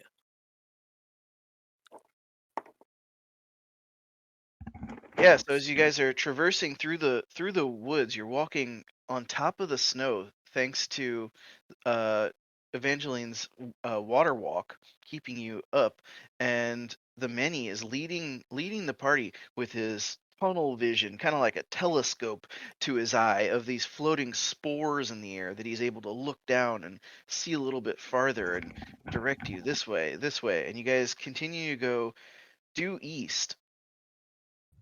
And as the mountain inclines more, the wind and the fog gets thicker and the wind gets brusquer and so cold. Like the jackets are protecting your torsos, but like you can just feel it on like your fingers and you know the tips of your ears. You can feel how fucking cold it is. And you guys still haven't seen anything up here except trees and snow. It's one person. Give me a perception check. I think if it's okay, I would I got a like 5, to. so if anybody's better, go for it. I always get advantage. I also So at do they, plus yeah. 8, I have an advantage. You have advantage as well? Yes. Yeah, Sentinel Well, Shield. then why don't you do it and I'll cast guidance on you. Well, thank you. Anyway. And just a D4. Yeah. You guys try to get your bearings. You stop for Alright. just a moment, and Sister Evangline, with the help of the many's guidance, peers around. And you still see basically nothing. The forest doesn't seem to move other than the gust of wind rustling the trees a little bit and a little snow falling. Then you spot something. The base of a tree is shaking a little bit, like an animal is in there. About 80 feet away. You could make it over there. Seconds if you wanted to. I am not as quite skilled with the natural elements. So Manny, if you would be so kind, if you just move that direction, it would appear that there is something that I'm sure you would love to talk to. They have lots of stories. Please continue. And she'll just kind of like gently nudge, push Minnie in the direction of the tree that she saw. The many will certainly go and start heading that direction. And as they're going, can they see the thing that Evangeline saw? Yes, it's right over there. And she's going to poke and hit you with guidance as she points in the direction of it as well. Yeah, go ahead and give me another perception roll. See if you can spot the same anomaly that they were trying to Okay. point out. My spores spread outward looking for this thing. I rolled a 27. I mean, my guidance doesn't really do too much because you oh, see yeah, everything. I forgot Yeah. to roll the guidance. You're good. You're fine. 27's great. 31. Jesus, you see everything. They broke 30. Wow. I just wanted to know. Yeah, you go over to where you see this rustling in the trees, and you're ready. You kind of pull back the tree, and you see run out of there a little fox, a little white snow fox. I will. Looked like he was digging under the tree. I'll cast Speak with Animals on myself and call out, "Hello, friendly living being. I am also a friendly living being and would wish to speak with you." Fox says, "What the fuck? Looking at me? What? That is a greeting I get quite often. What were you doing there? For dinner? What are you doing? Get out of here! This is my territory." We are looking for a large black winged creature with webbed feet that likes to carry large bags filled with children. I don't know what the fuck you're talking about. Get out of here! This is my territory. That is very disappointing. Are you sure you have not seen a large black winged creature with webbed feet that likes to carry large bags filled with children? I've seen a moose. You know what a fucking moose is? The many is aware of the being known as the moose. You want to know some other weird shit I've seen, though? I've seen some weird creatures running around in here. Like, one just like, I don't know, man. Like, the wind itself. Like, all in one place. I don't know. That does not sound like the creature we are looking for. Have you seen any other weird things? Perhaps odd hags or witches? Or do we know about the house? You know of the existence of Baba Yaga's dancing hut. Yeah. Or have you perhaps seen a hut that wishes to move about, much like us all sentient beings? The fox starts panting really hard, like darting its eyes back and forth. Do not be afraid. I am a friendly, sentient being such as yourself. We are both alive and willing to converse. No way, man. These are the witch's woods. Fuck off. Yes, the witch. That is what we are looking for. Could you point us in that direction?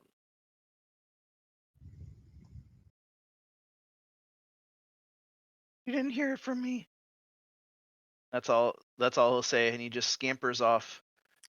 Do I have time to do one more thing? Sure, you can catch him. I would like to cast command on him. Okay. Tell me the location. Or how does the spell work? Hold on. One It's been word. a while since- One word? One word command. Speak. Okay. Reveal. Reveal. Ooh.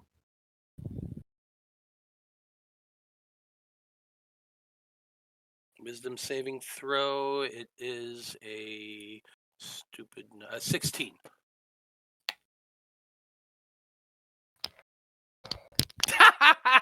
Jesus.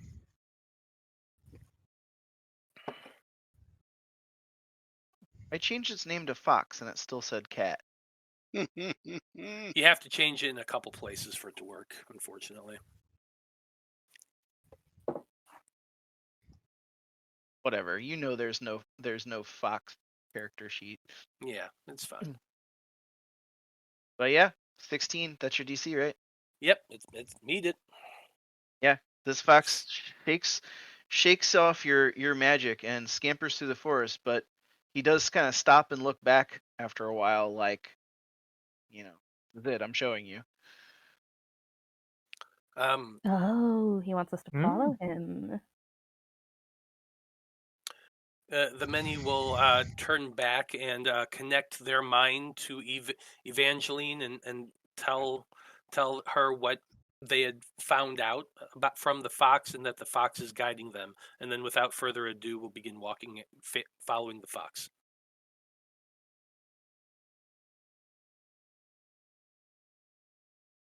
I'm not even gonna speak. I think I'm gonna look at everybody else and do that oh, we're in it now. Just nod, overly hand gesturing this way.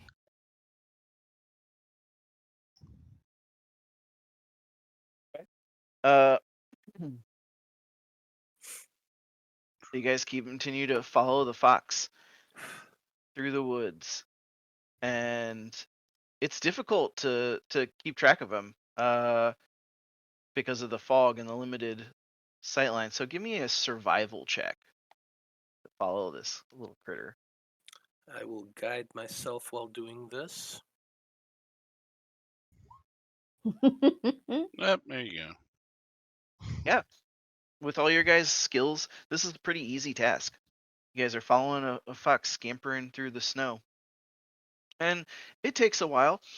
It's getting to be about midday, and you're going kind of not towards the peak, but kind of around the mountain, right? At kind of the same elevation. And so the snow and fog is constant but brutal. A couple times you have to stop for a moment and kind of get through like a particularly deep snowdrift and recast your water walking whenever that happens, right? Because it only lasts for an hour. Yeah. But eventually you get to a kind of a clearing. group of trees. And you see that one tree has been felled. As the fox jumps up onto that tree,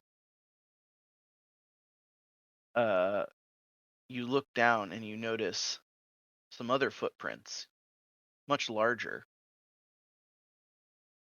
They look like chicken feet, but way too big. I mean, they're like 6 feet across. That's insane. There's no chicken that big. Did a dinosaur go through this area, friend Fox?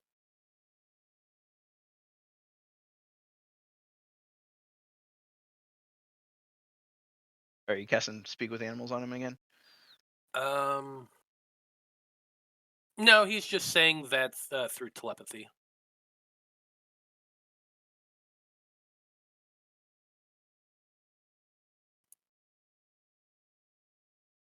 Fox doesn't know any languages, so he can't respond.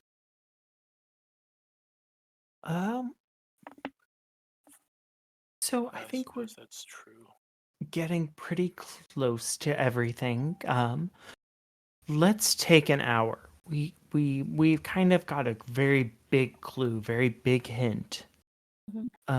Let's take a moment. We've been walking a long time, and just recuperate. So ritually, I'm going to cast Leomund's Tiny Hut for everybody before I cast Hero's Feast. Oh shit! Well, that'll give Nice. the many time to ritually cast Speak with Animals. So is the fox just in the hut with us? Absolutely, please. We have plenty of food, my friend.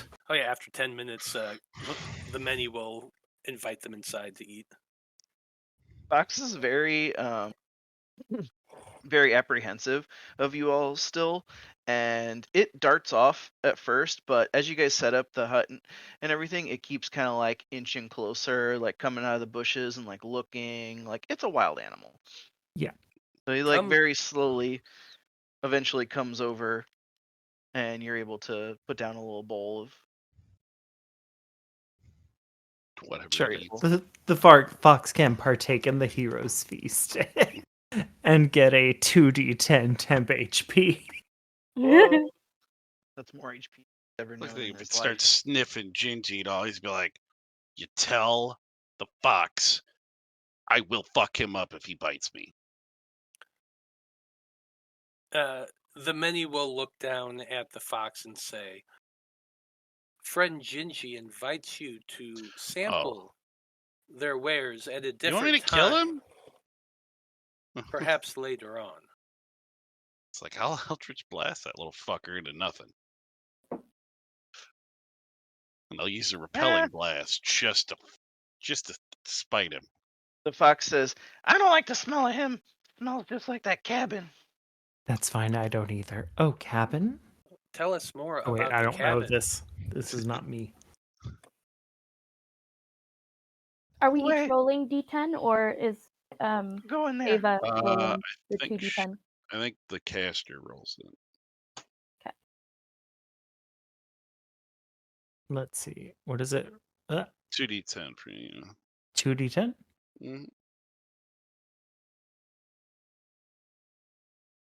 12. Nice.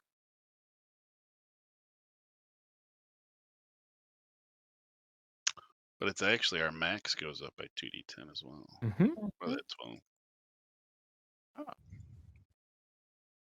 What does your Hero's Feast entail? What is the food? It's basically a very stereotypical kind of like oh my gosh. I cannot remember the name that I'm from. My brain just completely broke. Golfrin? Golfrin, thank you. It's very much like that. Whatever, like the feast that kind of is very much from Golfrin. It's just that. A little bit more flavorful, though. A lot of boiled foods, probably so boiled Spätzle, potatoes. Wiener Schnitzel. Exactly. Lots of sausages. Yeah. There a little bit of sweets too. We do include some Oh my gosh, what is my Sauerkraut. uh What? Sweet, Matthew. Sauerkraut Sweet. is good. sweet. Oh, I thought you said. Sorry, I misheard. But it's a lot of that. It's German-ish without being like the fantasy German-ish type food. Best chocolate, best beer. Exactly. Chocolate, beer, pretzels, mustards, lots of pickles. Heck yeah. The many does not need to subside on these things, but the many will partake in this ritual humanoid time. It's good to try new things, right? I mean, you're trying to learn and grow and experience humanoid things, right? So what better way than through food?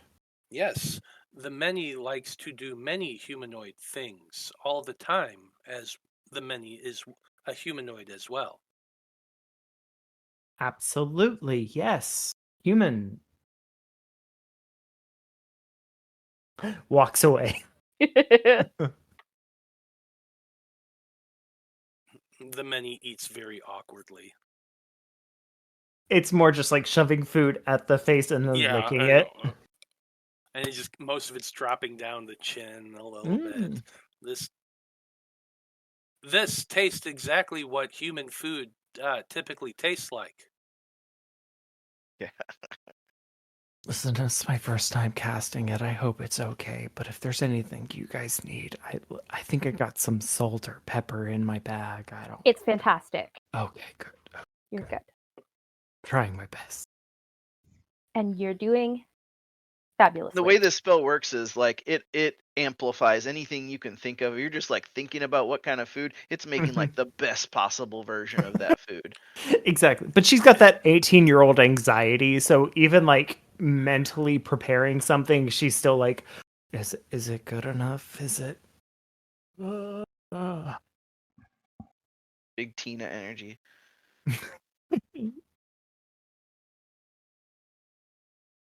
All right, yeah, you guys have your heroes feast and recuperate those and increase your hit points.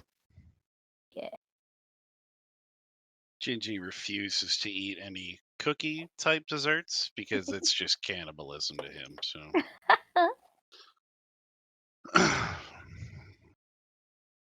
they're a front to him. I don't think there are. I think we've got, let's see, more like cheesecake, cream, like, I don't think we have any cookies. No, you're good. Everything is good for you. Listen, There are some wonderful muffins, though. thank you.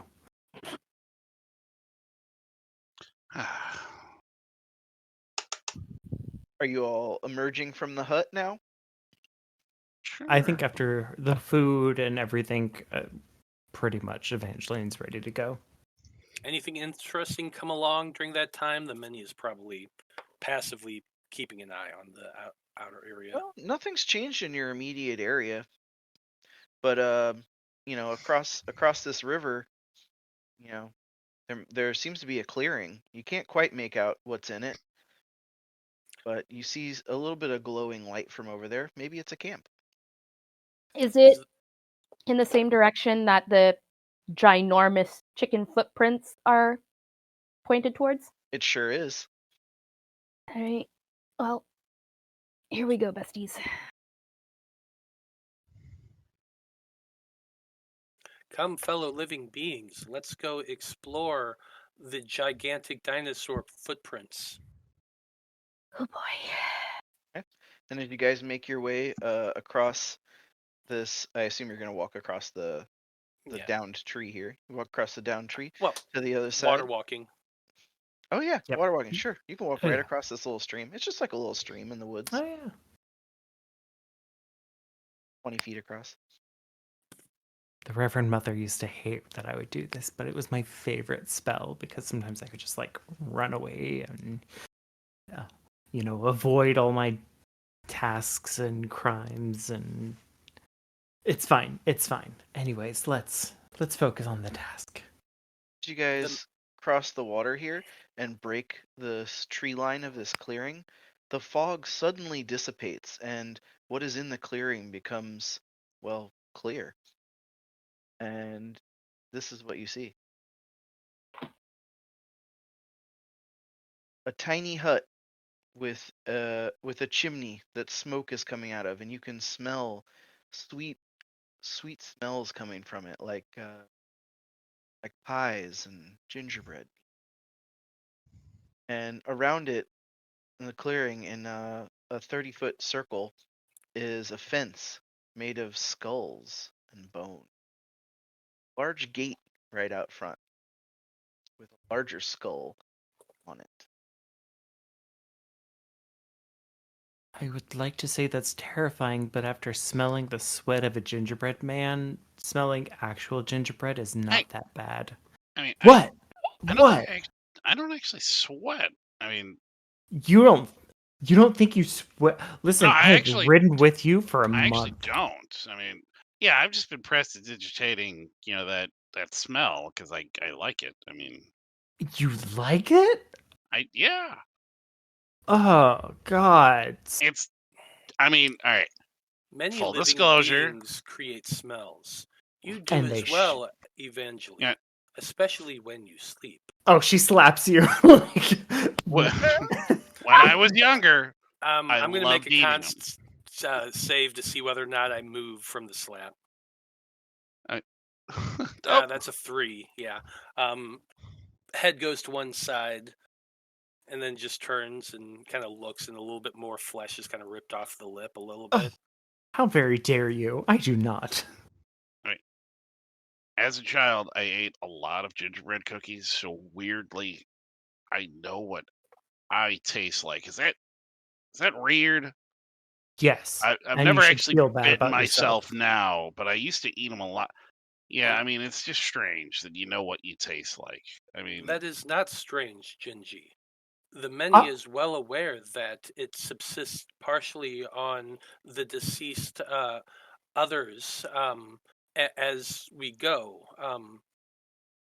Those that pass away are left to nourish those that remain. So it No. is Do you know with what you all taste living like? beings. no. I That's all he can manage is just no. Well, yes. No, yeah, that's not Yes. most living things. No, it is.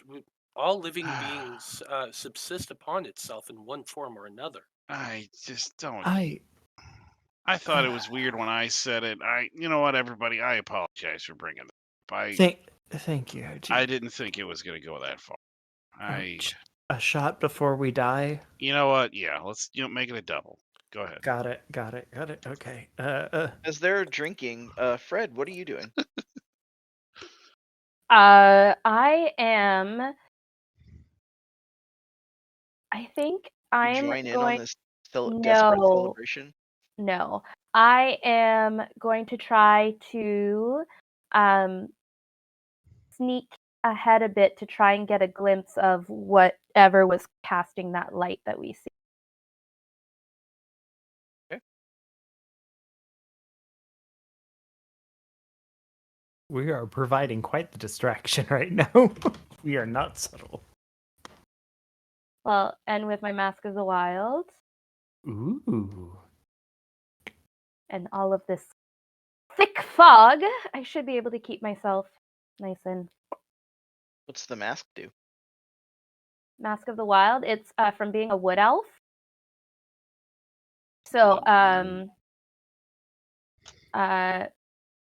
even when only lightly obscured by foliage, heavy rain, falling snow, mist, and other natural phenomena, you can to hide. Okay. So. Cool. Yeah. Well, it's definitely snowing, so you can hide in the snow. Cool.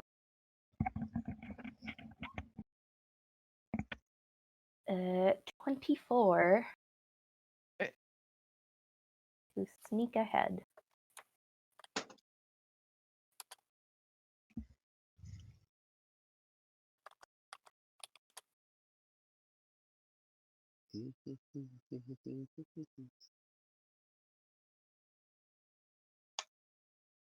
Okay, so yeah, as you sneak closer, you see a little hut in the center of this clearing.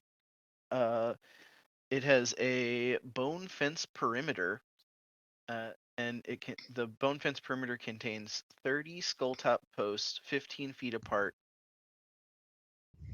circular yard beyond 150. Oh, I'm sorry, I said the dimensions wrong before. 50 feet in diameter. It's got 30 skulls all the way around.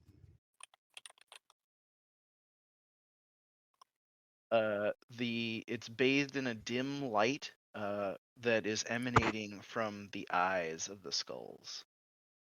Oh. Okay.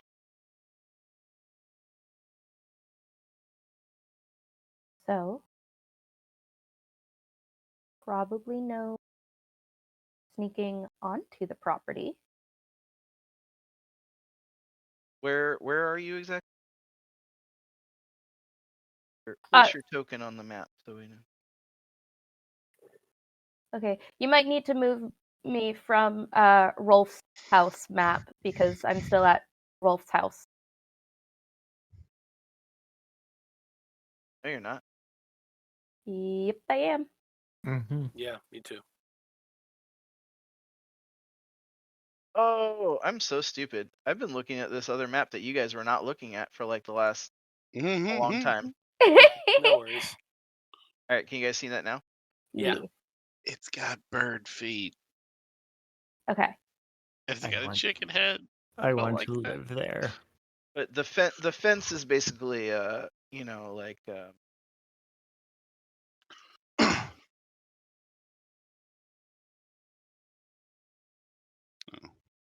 Okay. I know Or the more like dimensions over aren't here. yeah, the fence is kind of like at the edge here. The scale is not exactly right on Is the tree kind of hollowed out? Use your imagination. Did it So- just fall over? We all made it right up to the edge of the fence before we decided to take the feast. No, we took Yeah. the feast on the Well, other on side. the other side of the stream. Okay. Yeah, so we crossed over the tree or over the river, and now we're looking at the fence. Yep. Mm-hmm. Exactly. Got it. Okay. Then, yeah, with my 24 stealth, I would have tried to have kind of, I guess, parkoured my way. How tall is the fence?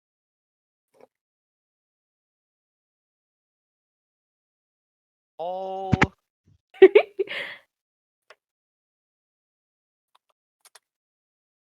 Like I don't think it's that tall. Let me see. like a split rail fence, or is it a actual fence?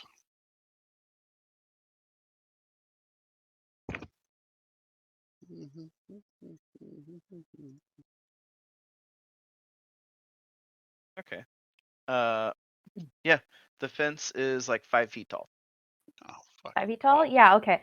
So then I would have, like, used branches of the felled tree to, like, hop over the fence and try to sneak up to, like, a window to peek in.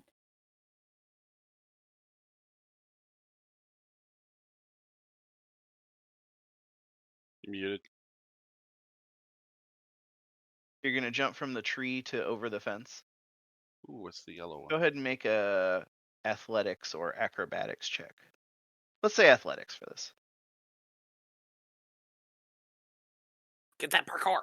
Get that parkour! I was trying to put a thingy. Okay. 27. Nice. Jesus. Oh yeah. You leap into the air and easily hit that trajectory. But as soon as you pass over the fence in the air, No. some shit happens. Some shit.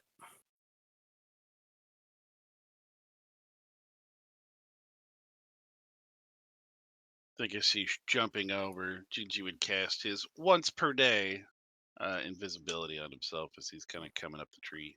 Yeah. Okay. The dead tree. So we'll need to roll for initiative because you've jumped over the fence. Oh shoot! Right Ooh. now? Oh gosh. Okay. Okay. Whoops. Well, shit. I didn't. Don't forget to click your token. I forgot to cast Gift of Alacrity on myself again. Oh, we could retcon and say you do. Can we? Gift of Alacrity? Yeah, it lasts for 8 hours. I thought you cast it at the beginning of the day. Well, I cast it at the beginning during yesterday, and then we went to bed, and then we Yeah. traveled, and then we Mhm. sat down and had a hero's feast. So after the hero's feast, that's when I meant to do That's it, when but we you got meant to sidetracked. cast it, huh? Okay. That's fine. It's a one shot. I don't give a shit. Yeah, I figured. Yeah, you guys are all powered up. Get your shit. Wow, nice. 27. And my initiative. Let me see. Oh my god. It should be a +5 because I have alert. I don't know why it's not, but it's fine. Sometimes you have to go in and there's a setting that you have to do like initiative modifier. If it Gotcha, doesn't gotcha. automatically do it. I had to do that for my rogue in our primary campaign we had. That was Oh, okay, cool.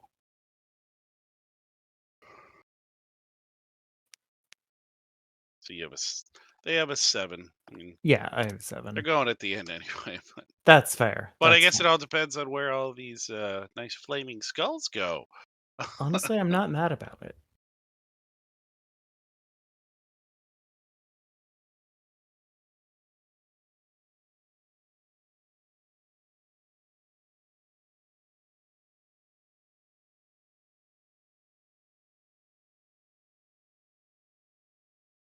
I think I've spaced them apart. They look good. Also, rolled with advantage? I can't tell. Yours?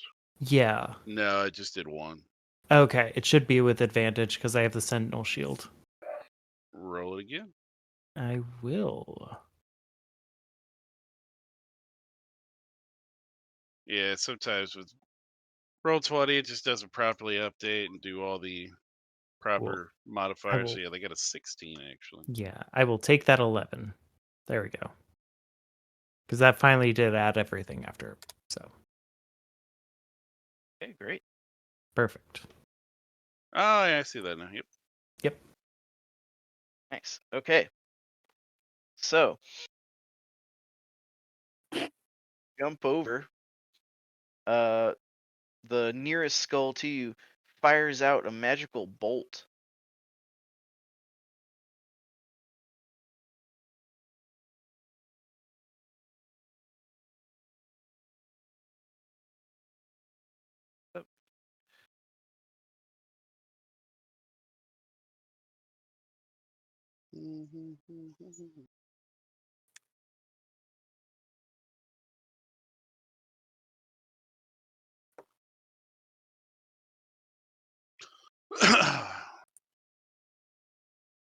So we get a bunch of flaming skulls.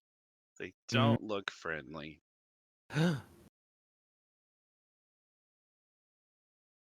Ooh. That All misses. right, does an 18 hit? No, it does not. All right, a magic bolt zings past you. And it looks like some other skulls in the area are kind of starting to glow red, like they might shoot more out of their eyes. The many, you see this. What do you do? The many wishes to hold their staff aloft. It looks like just a giant gnarled tree branch with thorns kind of sticking out from the top of it. And the many will slam it down in front of them and use it to cast Wall of Thorns that's just going to kind of go along the fence line for up to 60 feet. 60 feet long, 10 feet high, 5 feet thick, and he's just going to kind of go along, the fence, getting as many of these things as he can within 60 feet, right in front. Okay, so you're putting up a wall of thorns Yeah. all along this side.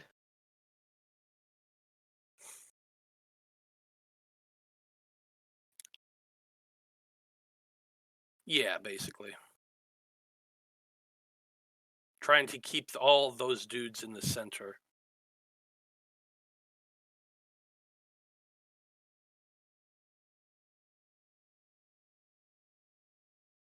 There's more of them.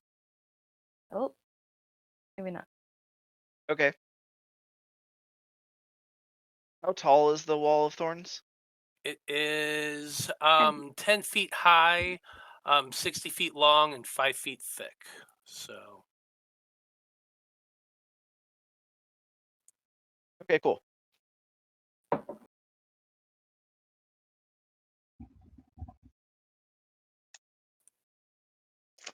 Right click to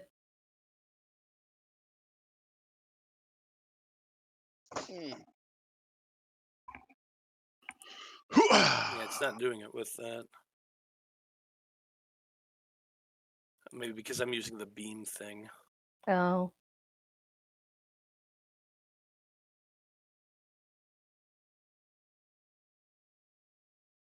But you get the idea.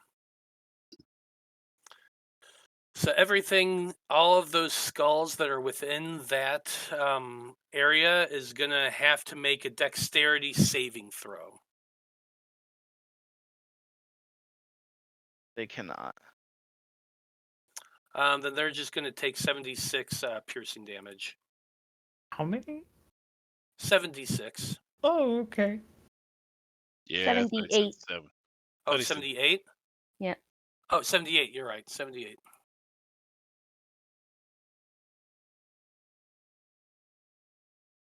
It's all about pronunciation. Really? Yeah. 22 points of piercing damage.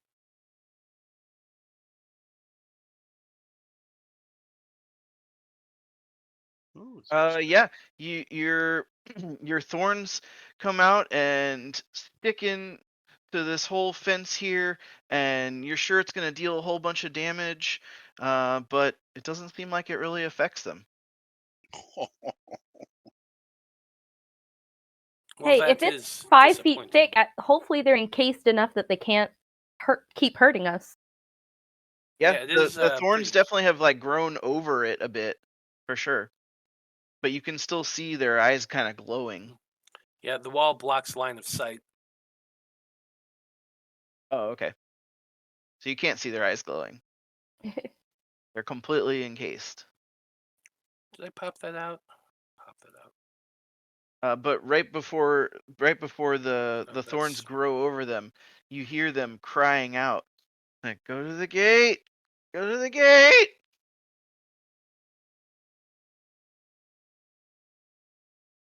I believe they wish us to go to the gate. Where's the gate? Gate's right in the center, Oh, and Are you they see, talking to us or the other skulls or I think they're warning about us. it's the gate is a simple gate made of these bones, but it's got a much larger skull sitting right on top. assume it's this one? Yeah. Yep, right here. Isn't the gate also encased in thorns right now? It would be, but you can Maybe. you can hear and see his eyes glowing beyond it.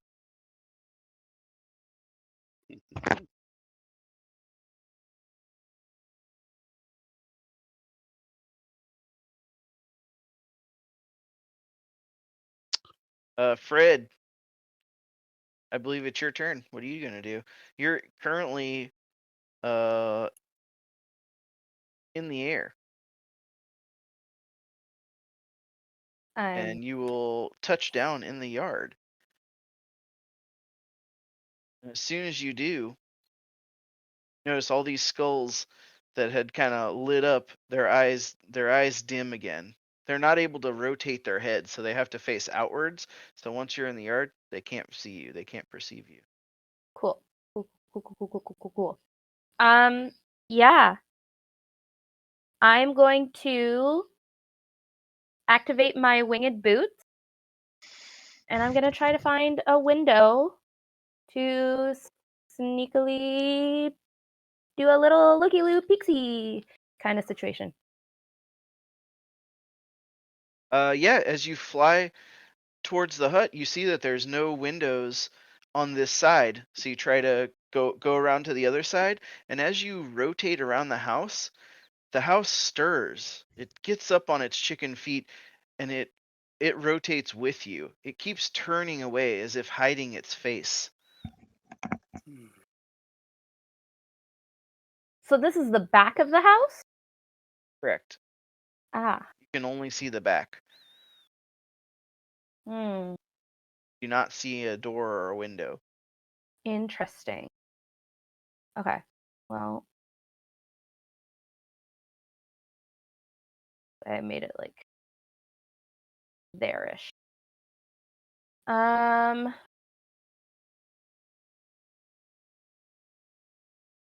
going to. It's gonna sound really weird. I'm going to try to strike its legs and try to do a stunning strike so that it hopefully can't keep moving.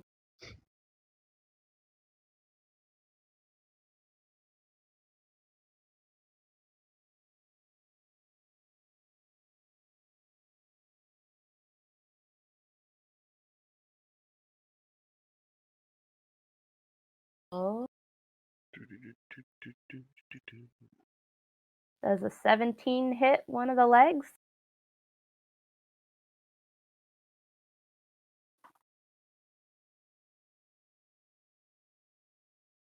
Yep, 17 hits. Cool. Then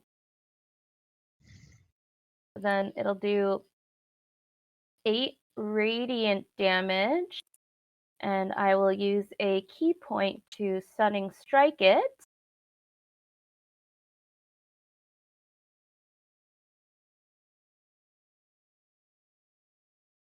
The house needs to make or at least the legs need to make a Constitution saving throw. Okay. A DC 15 con save. Can a construct do that? Sure, why not?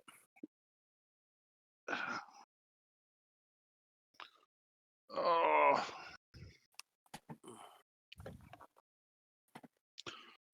I moved what? 1, 2, 3, 4. Okay, 20 feet. So I still have 45 feet of movement left. Oof! Yeah, That's a don't 30 try and. con save by the hut. Yeah. It's got a plus 12. Let's not try Yeah, doing so that. did the little skulls to try and hit me. All right, well that one didn't work. Second attack, I'll try to do the same thing. Okay. Level 12, baby.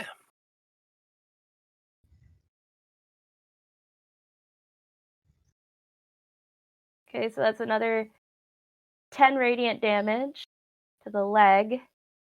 And another stunning strike, please. How does stunning strike work exactly? When I hit another creature, I can attempt a stunning strike, and it must succeed on a Constitution saving throw or be stunned until the end of my next turn. Think more like a martial artist hitting a pressure point. That's what I always envisioned it. That's why Okay. I went for the It legs. just says you have to hit, not deal damage, right? Yes, you just have to hit it. Sure. But if I'm hitting, I might as well deal damage. It doesn't seem like your strikes are very effective against this. Really? Even though I've got magic hands? Maybe the damage, Correct. but not the. Oh my. Damn. God. Yeah. Doesn't seem like the radiant energy is penetrating its defenses. Huh. Sure. Well, alrighty then. Radiant's about all I got. And then, oh god damn it, I've not played a monk before.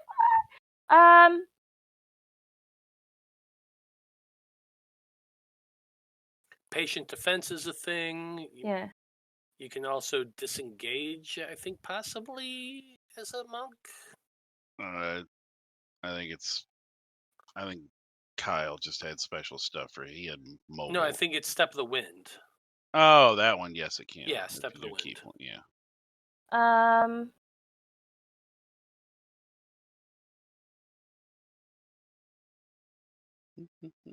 I think I'm just gonna.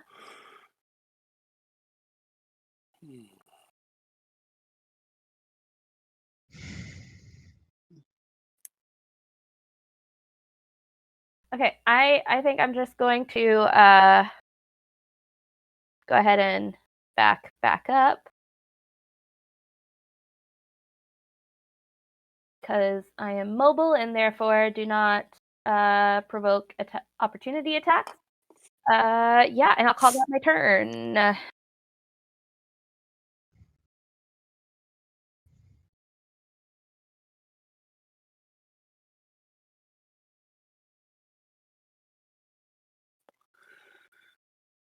Okay, cool. It is now Podal's turn. Or Kotan, sorry. Kotan. Kotan is the gate. Door. Okay. Intruders! Where are you? Come before me now, you inferior mortal creatures. I am the one that guards this yard for the great Baba Yaga. Who are you? We are the many.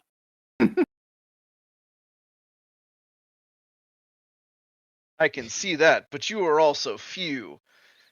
You cannot see that. Your eyes are obscured. Oh, wait a second. Hold on. I don't know. I'm just fucking around. I know. I'm basically playing it's okay, Data I know. from Star Trek The Next Generation. Which one is it? Yeah. Because I see one at the Agreed. gate, and then I there's see you one. well enough, foolish mortal. I see through your sticks and brambles.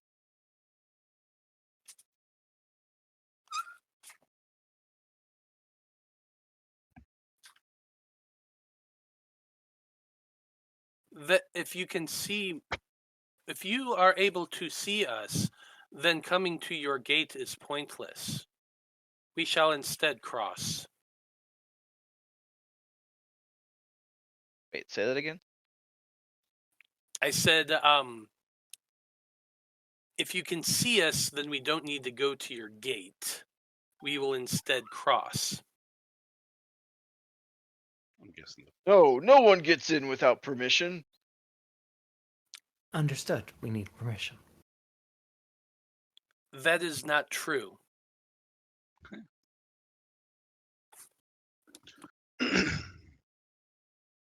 Perhaps I would allow you inside if you would do me a favor. What favor does a giant skull encased in thorns need? My gate has become rusty as of late. A good oiling on my hinges would certainly put me in a better mood. Ah. Wonderful.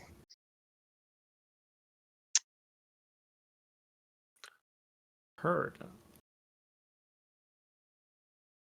The many is patting their robes. Like, do I have anything? Mhm.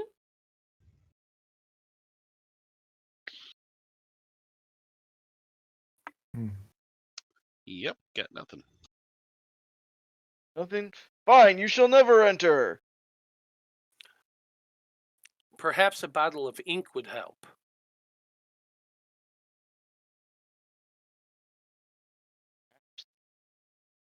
Ink? Ink's not the same as oil. Mm-mm. That's what I got.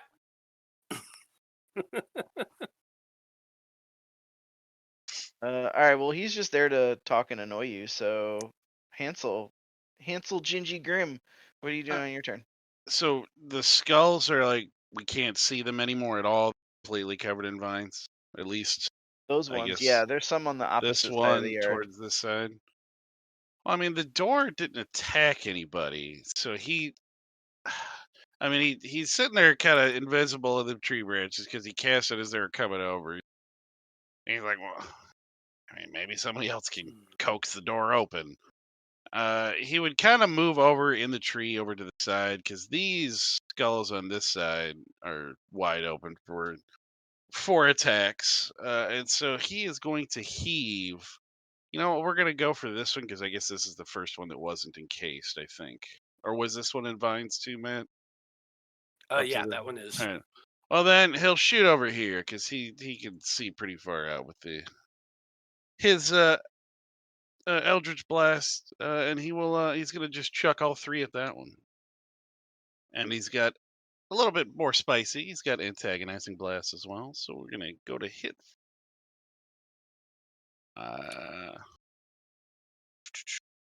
Don't know why it's at advantage. Well, I guess he is invisible, so I guess I it mean, would be to me. these are fence posts. Yeah. You hit them. I'm assuming all three are gonna hit. So that 8 on the first one, 15 on the second one, and another 8 on the last one. Yeah. Your Eldritch Blast strikes these skulls hard, and when the dust clears, seems like it had no effect. Well, I will say he also has repelling blast, so do they at least get launched away by 10 feet? That one that he shot at? Because it does say he has to damage it. They're secured into the ground, it seems, by magical means. Are unable to move them. All right, folks. Something's wonky is going on. And he's going to, the thing that I have forgotten about that a 2.5 foot tall man in the snow would have loved, his broom of flying. He's just going to kind of sling that off his back, hop onto it, and he's just going to kind of launch himself up like 40 feet up into the air above the tree, and just kind of survey the battlefield. Just wondering. Are you crossing over the fence? No, he's just kind of going straight up and crossing back, like cross back and forth. Because I guess he did see that they were attacked as they went over, which I'm almost wondering now, do we have to go inside of it for them to be able to damage them? I guess we'll find out. But yeah, no, he is just kind of flying, maybe just back and forth in kind of figure 8 pattern over the tree in front of the green skulled gate. Okay, cool. Sister Evangline, it's your turn. Okay. 5, 10, 15, 20. I'm going to move right up to the little door knocker. And then I'm going to just talk to it. Hi. So listen, it sounds like you want us to help oil you and make things a little bit better and help you work a little bit better. We currently do not have oil. I do have mending, if that would assist you. I might have some wine as well. But otherwise, do you know where I haven't had oil? wine in centuries. If you would like, I would be more than happy to share with you if you could kindly just let us in. It would be ever so sweet of you. I would really appreciate it. Normally, you mortals have nothing to offer me but wine, compliments, maybe some magic. That's more kindness than I've known in a very long time. Oh, and you deserve all the kindness. I'm just gonna give him a little kiss on the head. I do. I'm great. You are. You're fantastic. Yeah, come on in. Thank you so much. But don't forget, I'm the only one that's going to be nice to you here. The witch, she does as she pleases. Well, of course. I'm but a servant. And what a great servant you are. You are doing the best.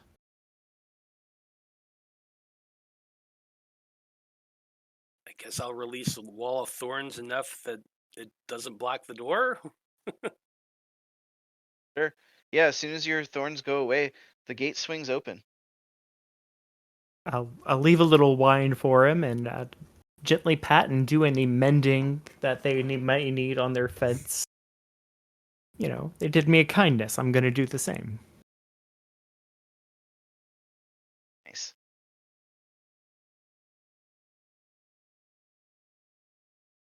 See, sometimes it pays to be nice and not judgmental and just really listen and be open to new people and new experiences. Oh God. As she looks over at them and you know, it's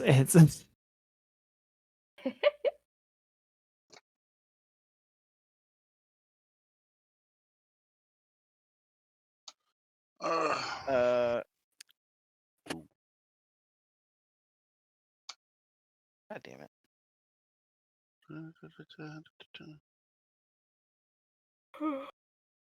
Guess it's the many's turn. No, actually, there's Oh, one more for you. It's player. what is who are you, friend? actually the hut's turn. Hi, Hut. And Fred, you came up and attempted to attack the hut, so it's gonna move towards you. Has a speed of 40 feet over to you, Mhm. and it's gonna claw attack at you. It's 2 attacks.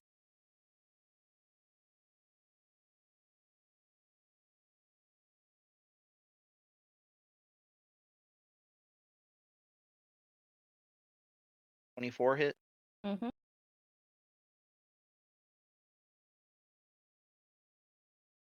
31 slashing damage. Ugh.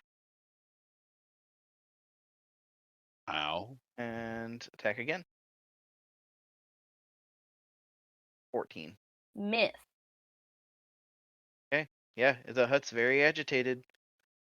Fair. Fair. Fair. Fair. Fair. Fair. Minnie, it is now your turn.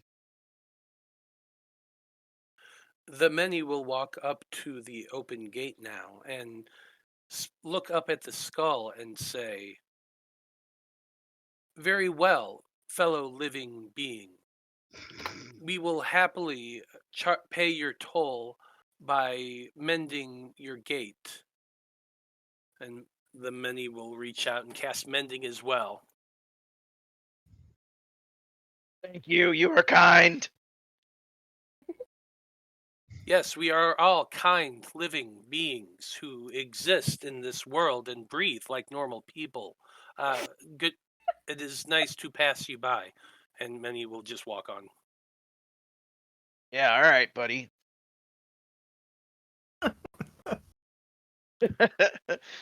Like every single person you talk to is like slightly creeped out, and they're like, "Yeah, okay."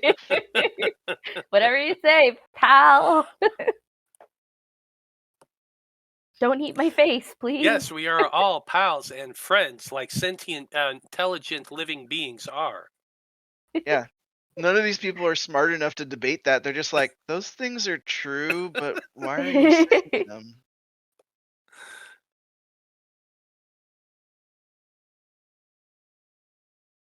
I'm literally data from the next generation. It's your turn though. What you doing?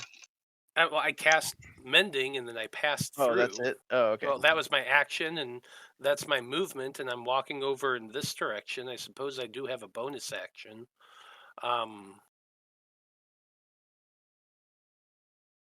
Yeah, I got nothing. That's it. All right, cool. Fred. After the house Um, attacks me, and like having noticed what happened with the gate behind me, I'm just gonna be like, "Yo, dude, house, I'm sorry, I'm sorry, I'm sorry."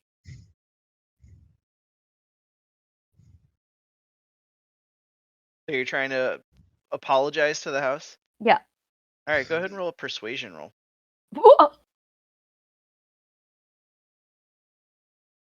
I believe in you.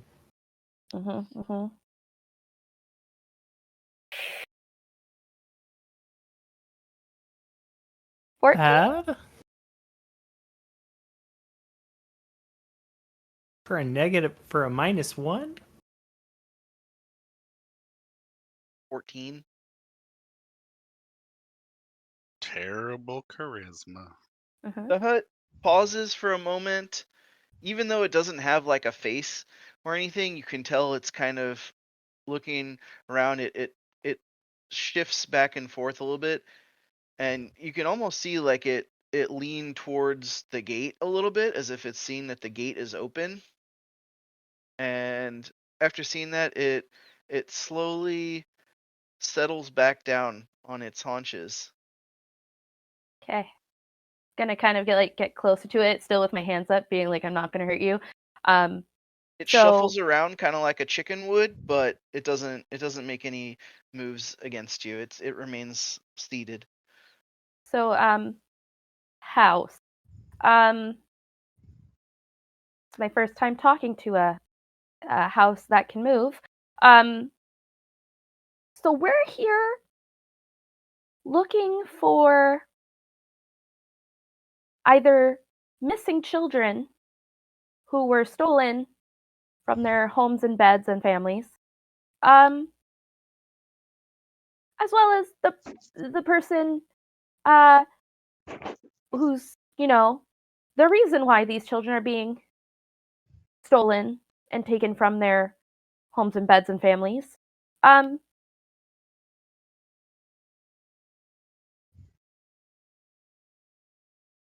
Would this be the place to find that information?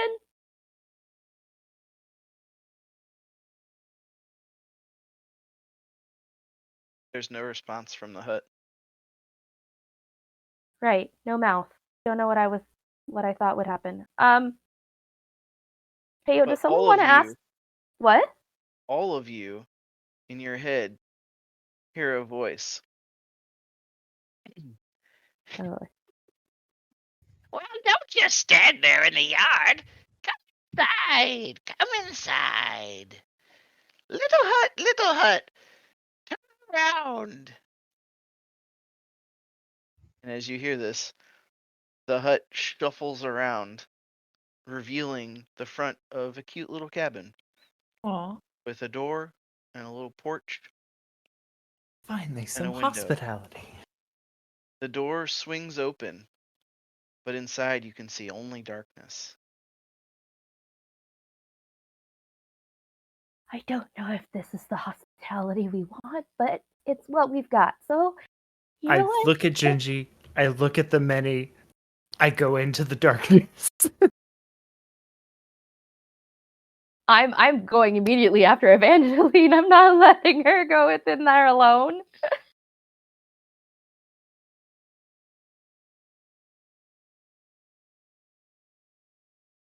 Okay? Do the other two of you follow? Matt, we can't hear you. The many is standing there, watching, slightly perplexed.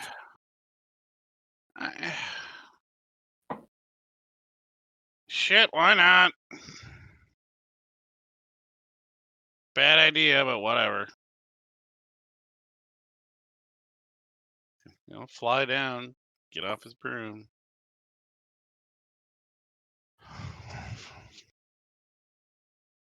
Life sucks as a cook. You'd rather die anyway. It does. I mean, look at me. People try to eat me all the time. Fair. Smells sweet as you enter this cabin.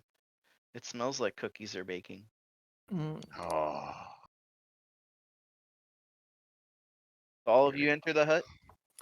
The many, being the last one standing in the yard, walks over to the hut, pats the legs a little bit, leaving some spores to colonize right there, and then walks up to the hut and kind of looks inside a little bit, walks around the hut, just gazing at the whole thing, and then finally goes inside. Okay. As you all enter through the door, the darkness swallows you, and you feel like you've just stepped off a ledge and are falling in a pit. When you regain consciousness after that momentary, like, spinning darkness, you realize you're standing inside the door of a tiny one-room cottage. Should have dealt with nun hazing. This is much better than that. Oh god. Looking around this simple, small room, you see a fireplace, a bookshelf, some stockings on the hearth. Pretty normal. There's a large cauldron over the fire that's bubbling and smells delicious. And from somewhere off in the back, you can't quite tell, you smell that smell of cookies and cakes and pies. Seated at the table is an old woman, and surrounded by her feet are three children, of varying ages, but they're all pretty young. They could be the children you're looking for, sure, but they all seem very amiable to her, and you hear them saying, "Yes, grandmother, tell us the story again." Off to the side in the rocking chair, you see another woman, much younger and beautiful, with long black hair and a hat. The older woman calls to you, "Ah, children, quiet down. We have visitors. Come in, come in. Sit by the fire. I already know why you're here." Yes, hello, fellow living being. It is nice to see a fellow sentient species.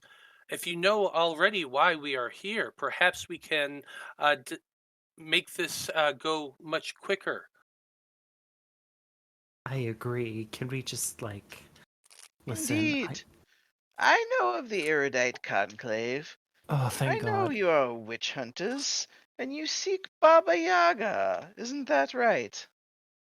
Listen, I mean, I, we're I seeking whoever stole children from the town that's nearby. Just trying to solve that mystery.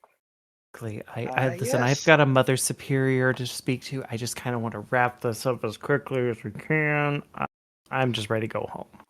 Yes, you have the saplings in front of you. I see them. Perhaps we can take them back to their. Um, they stop losing the word for a moment and just kind of trail off and just sit there and stare. Home, family, loved Community. ones, community, Colony. That is the word I colony. was looking for. That is absolutely a word you can use. Yes. Yeah. That works. Indeed. Quite interesting ones you are. I see, I see. But I doubt these are the children you're looking for, because these are my children. Mm. And you hear from across the room, uh, the younger woman kind of chuckle and say, "Mother, what are you up to now?" But as she continues, said, "But there are children that have gone missing. Far too many. Far too many. You seek Medicine or Baba insight Yaga check the on her? 100. Insight check, medicine check. Yeah, either one, whichever you would prefer. As I'm looking at this, what appears to be a grandma with three very young children. Okay, so what? I'm gonna do insight because actually with the shield I get advantage with it. Okay, what are you trying to determine with your insight? Is she lying? I mean, clearly, I yeah, I want to check motive. I guess would be the simplest of phrase. Check her motive. Like, is she lying about having children and these are her children? He's Okay, sure. Go ahead and roll insight to determine if these are her real children. 22. Yeah, as far as you can tell, this sweet old lady is completely telling the truth. That's horrifying. Bodies are weird. I don't. These aren't her kids. She's a hag. He's just saying this out of the corner of his mouth. How They do you will know that? become hags, or she will eat them. She looks over at Gingy and says, "Oh, aren't you a delicious little specimen? Yeah, I'm pretty Closer." bitter. I taste pretty bitter. It's true. You should hear his stories. They're not that great. It's a little She calls you stale. by name. She Yeah. knows you.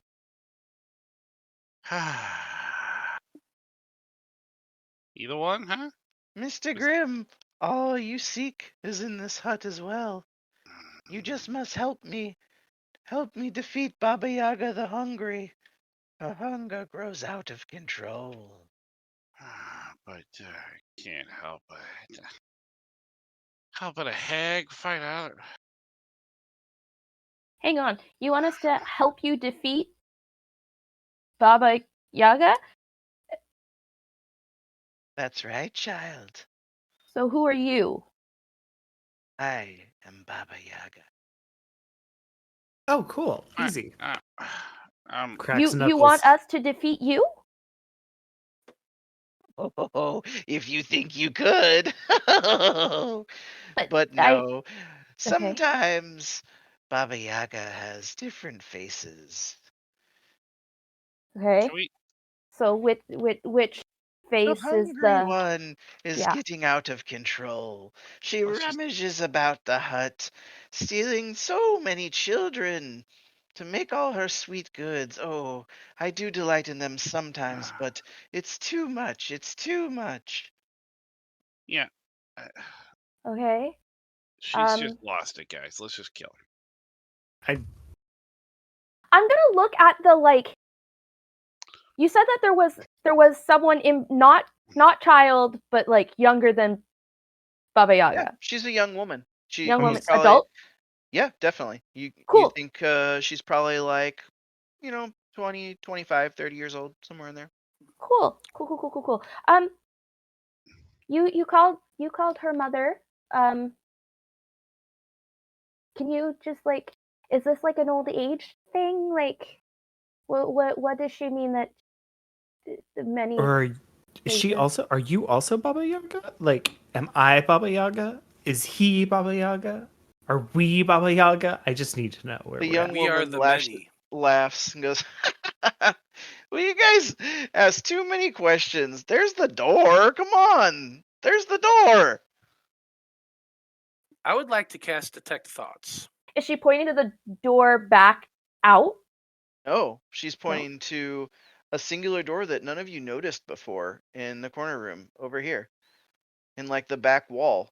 But you saw from the entire outside that screen this is is a black one-room to me. cottage. Just so you know. Interesting.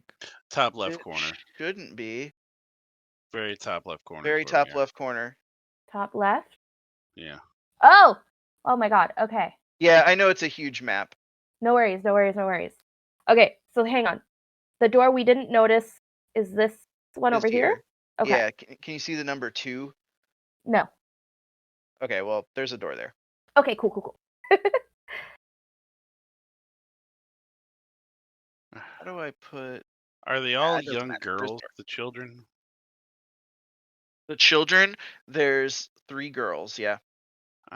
Guys. And how old do they look? All Hopefully around not- like 8 or 10 years old. Yeah, so they haven't hit 13. They're quiet, they're bright-eyed. They're kind of just listening to this conversation. You see one of them has like a ball and some jacks that they're playing with on the floor. But just kind of idly, you know what I mean? It's not, they're just kind of like dropping and picking back up casually. Okay. I want to detect thoughts on one of the children. Deck thoughts on one of the children? Yes. Okay. It's a wisdom saving throw. Your DC. 16.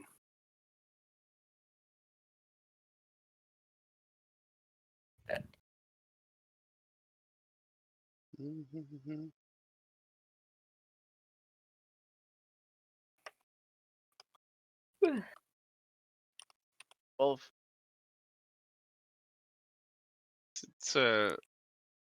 These do look like children. Could he use his experience with hags to determine if the children are? Hold on, one at a time. Yeah. Detect thoughts. Your Mhm. detect thoughts succeeds, and you peer into this child's mind for a moment. Surface thoughts. Okay. So surface thoughts of the creature is, this is boring. I want to play with Grandma more. That the wisdom saving throw is to probe deeper. Okay. And then when you probe deeper, you go, I hope she teaches us more magic today. That's fun. Okay. Hearing that, I would like to say into each of their minds in turn, one after the other. The old woman is teaching the children magic. I can hear their thoughts. Okay, So still you say that talking to all to your the. friends. Yeah, so I can Nice. speak to you in your mind, and not, Yes. since I'm casting detect thoughts, I can also hear anything you say in your mind. Still talking to the young woman who indicated the door. I'm gonna be like, and okay, thank you. What was your name? Who are you talking to? The young woman. Oh, me, honey? My Mhm. name's Natasha. Pleased to meet you. Pleased to meet you. And that door leads to where? All your dreams and all your nightmares, baby.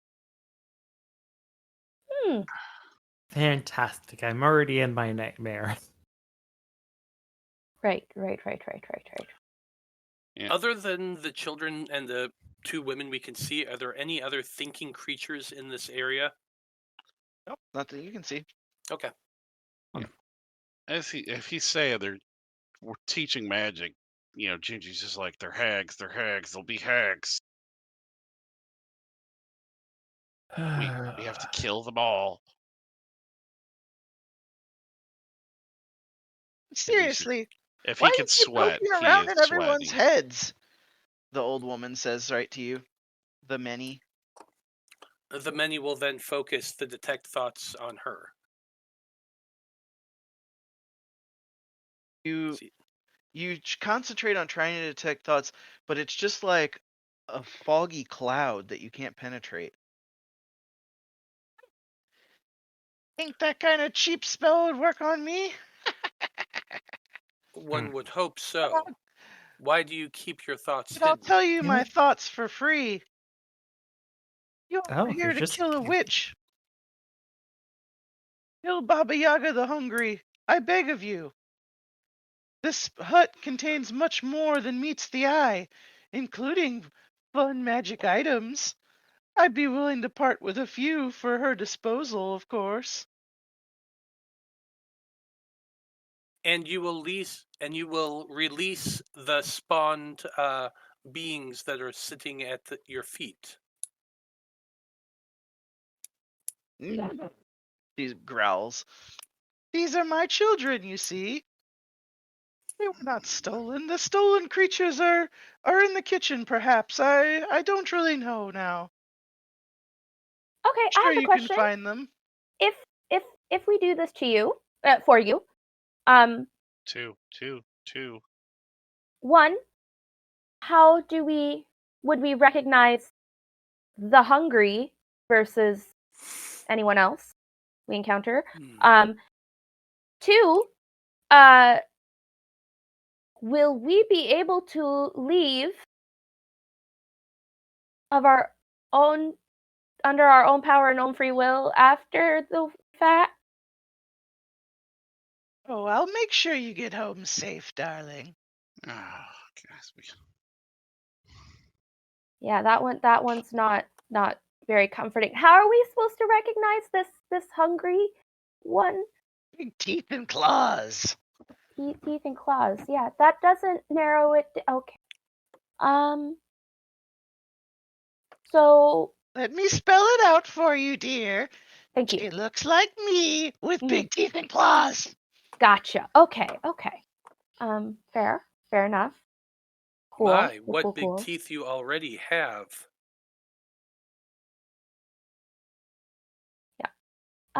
Okay. So now my question is, and I turn to the group, are we doing this? This little room, this could get messy. We're here for a job. Let's just do the job and get paid. Seriously, kids, the door's right there. Perfect. Wonderful. Love you. Thank Okay. you. I guess yeah, let's do this. Boy. It will be interesting to see what lies beyond in this hut. A few I rooms agree. back there.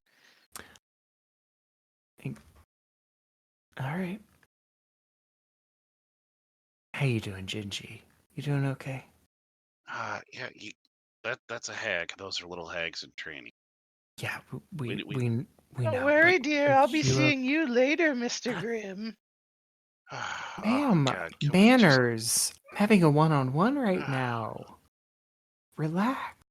Yeah, Gingy, are respect you the okay? respect the sidebar. Are we sure that she is not the one we were sent to Yeah, no, she is. Yeah, examine? yeah, no, she is. Then why are we contemplating going through the door? I don't know.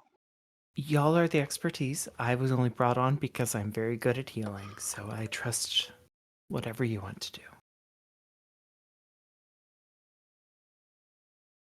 I lost my token. See you. You lost your what? I lost my token. I'm all the way zoomed out and I can't find us again. Oh, top left. Oh, you don't have. There we go. Yeah. Why? How did that? Okay. Found it. Yes, thank you. The many is indifferent to our course of action.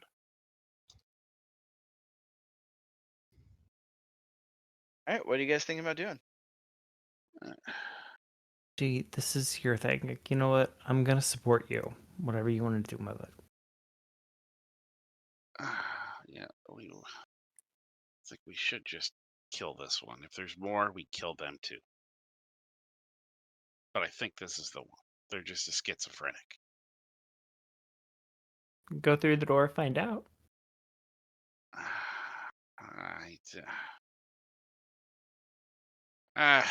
Yeah. Fuck it, whatever. I mean, this would be a small room to fight a hag in anyway.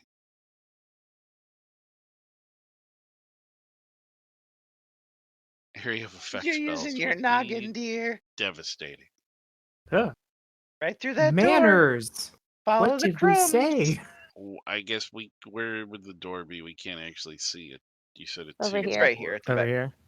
You just have to say we go to the door. All right. Well, He's walking on the edge of the room, just holding up, kind of just got a hand cocked at the side, ready to sling a spell if this old bitch moves. Just wrong. I think it's also rude to turn down an invitation, so I will. No, it's not. I tell people to fuck off all the time. The Well, you know Reverend what? Mother speaks. You know what? No, we don't have time Now to go that into I- their teachings. I'm just gonna open the door. Now that I think about that, that could be. All right, again, when you open the door, you're whisked into this swirling darkness. I'm getting used to this.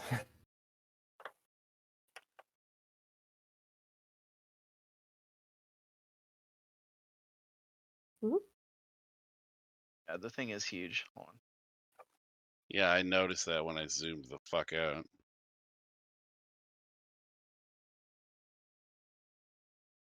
Makes it take a minute. You as you're falling this time, it takes a little longer than before.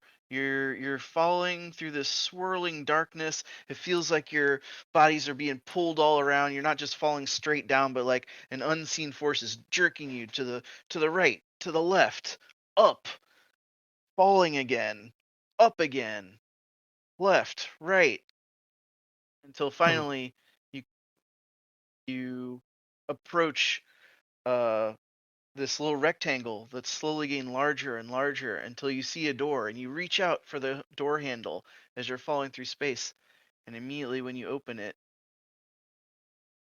see a light.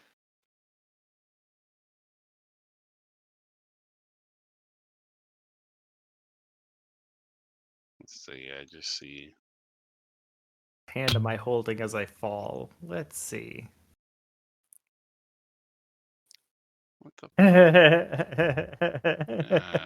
I grabbed Manny's hand as we were falling. All right, do you guys see where you are now? Yes. It's cold and clammy. Okay. You guys appear in this room, in what appears to be a kitchen. Okay.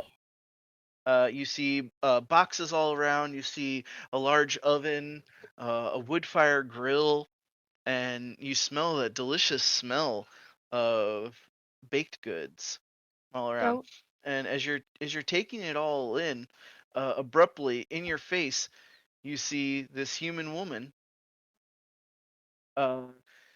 with a chef apron on, and she comes in and goes, "Hey, you guys the new Stages? Get to work. You guys are late already. Come on."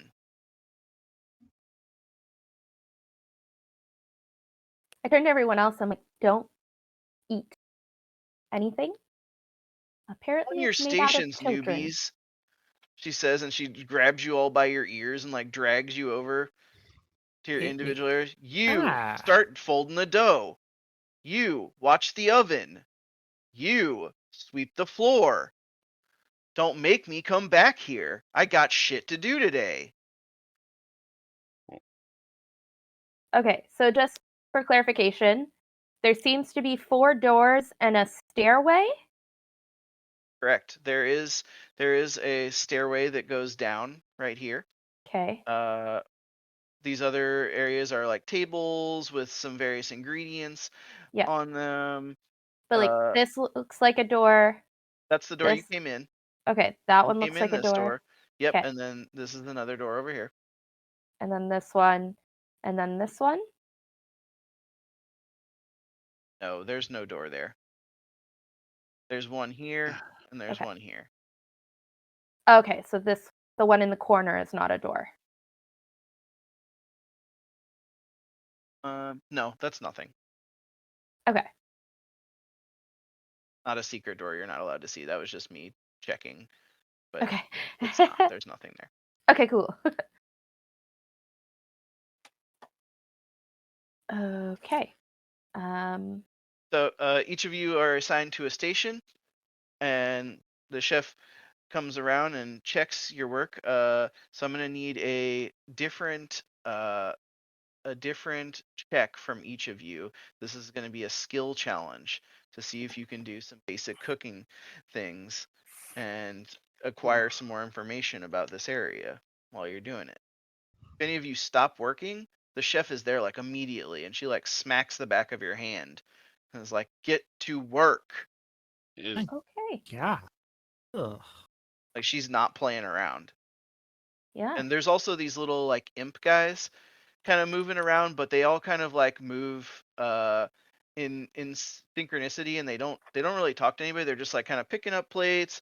They're going out this door here. You can see this door kind of swing back and forth, and it seems like it goes to maybe a dining room or another area where people are eating. And they're coming in. They're moving about. Every once in a while, they kind of like push past you and like grab something, but they don't really talk to you. Uh-huh. Well, a dining room seems like a good place to find a hungry one, potentially. Perhaps. But yeah, first you got to cook the food. We Great. So Evangline, you're on the dough station. Mm-hmm. So let's let's get a roll to roll this dough. What attribute do you think you're gonna need to roll out the dough? I need each of you to roll a different attribute, but you Okay. can pick. You can make an argument for what you think. Evangeline is not a chef by any stretch of the means. Closest thing she may have is a medicine or survival. Like if she were to treat the dough like she's making medicine for children. But otherwise, she is not a cook by nature. Okay, sure. Yeah, a medicine check. I think that'd be fine. I think creating medicine and cooking is pretty similar. She's thinking this is like, okay, so we put the ingredient here, we blend it out. It's supposed to be for okay. It's a dough. You're making a gingerbread dough. It smells nice and sweet.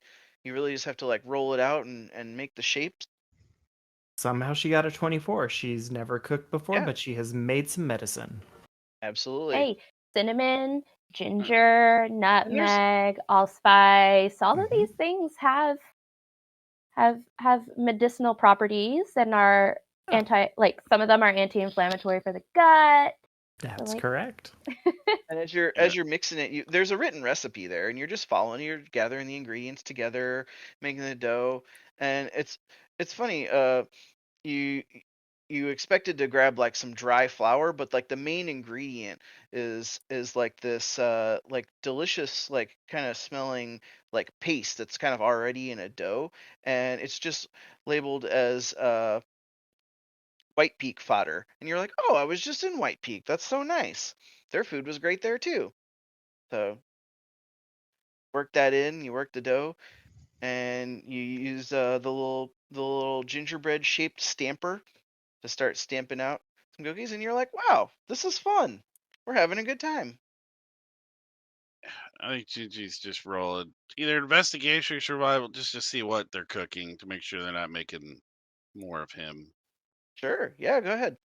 I guess, yeah, we'll just go with investigation. Oh, it's a 10. That's not great. Evangeline's starting Yeah. to You look can't Gingy, really it's tell. you. Every station is kind of putting together like He does have a he has little bit guidance, of a greater dish, so you're not really 100% sure what all it is. The stuff right in front of you definitely appears to be you appear to be on like the Gare Manger station, so you're like chopping up like a salad. You've I got don't some know what that is. radishes. You've got some cheese that you're slicing and putting on a board. You know, it's like a little appetizer, palate cleanser type food. He's just, what the fuck is going on? Is all he's thinking. He's just thinking, what's something I can kill? Well, go ahead and murder this nice round cheese wheel. Go ahead and give me a roll for how you're going to determine, how thick to make the slices and how to make your plates look nice. What kind of a roll would I make? We'll go with there. He's just, what am I? What do Survival. we? Oh no, that's the same. That's wisdom. You have to make something that's not wisdom. Well, investigation wouldn't be. That was intelligence. I mean, I guess Yeah, I'll but that do wasn't just to do. cook. That was to figure out if you knew Oh, what you were cooking. I guess an insight then, or what? What Insight should is I do for? wisdom. Well, all right. So I mean, fuck. You know what? We'll go with sleight of hand. Sleight of hand sounds like a great one. That's dexterity. Okay, a 16. Yeah, you're getting it. You're following the recipe. There's little pictures. It's easy for you to figure out. Like 2 radishes, a hard-boiled egg cut in half, 2 pieces of cheese, a little slice of apple. Like you're making these plates quick. What station am I at? What am I making? Oh, Weasley. Yeah, very important. You're decorating the gingerbread people. So you have like icing in a little piping bag, and you've got some sprinkles and little stars and gumdrops. You're making them pretty. What roll are you gonna Damn. make for me? But I can't use any dexterity-based skills for that? Nope, Shit. dexterity's been chosen. So you got strength, charisma, intelligence, or constitution. There are no constitution-based skills. You could make a constitution saving throw if you think that's appropriate, but I don't think so.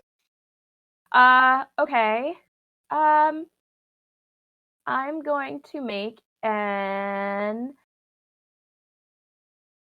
athletics check to make sure that Okay. I'm handling the piping bags properly, so that way, I'm not using too much strength so they don't like pop and just icing goes everywhere.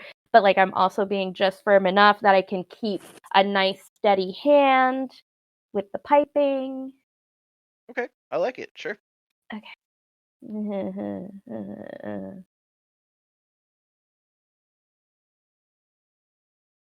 12? Yeah, they're looking a little bit messy on there. I don't know if the final product is gonna meet the chef's approval. Did my Right? best. The mini, you're the last one. You're on the oven station, getting different plates, different ingredients, and firing them all in that brick oven. You got to make sure that they're all cooked correctly and smelling delicious. And so I have to use either intelligence or charisma.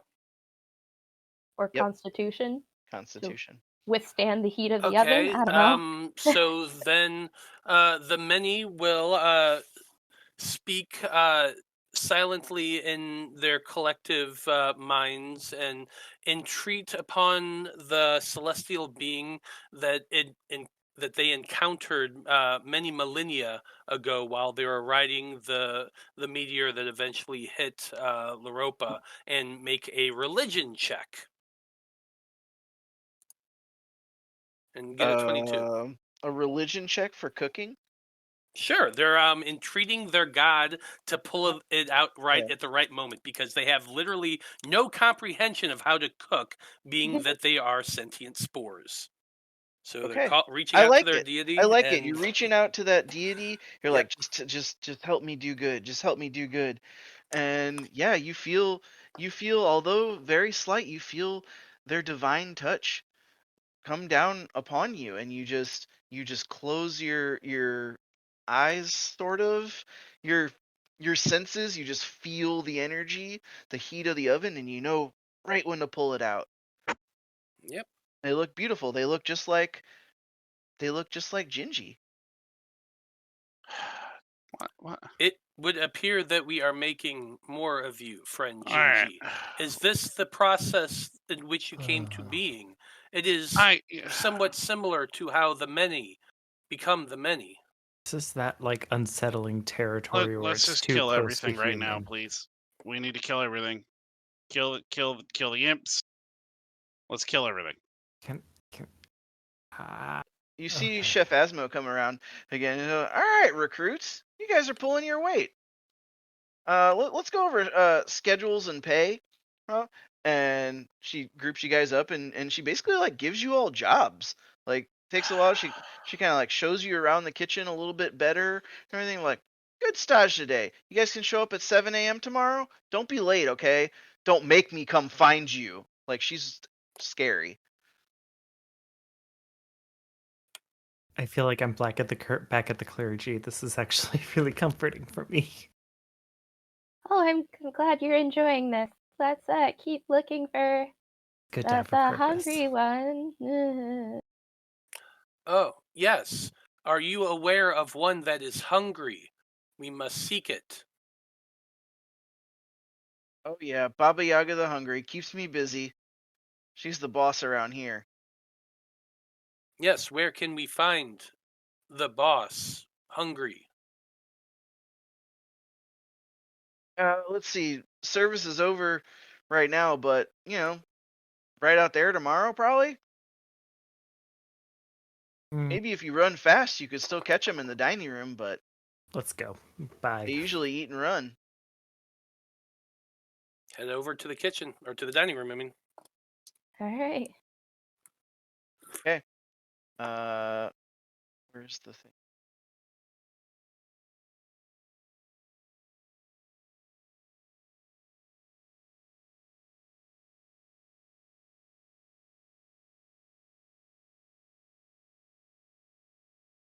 I think that did it. Can you guys see that?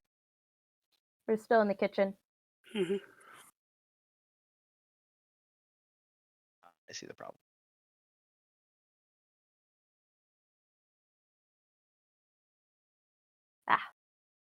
Yeah, now we can see it.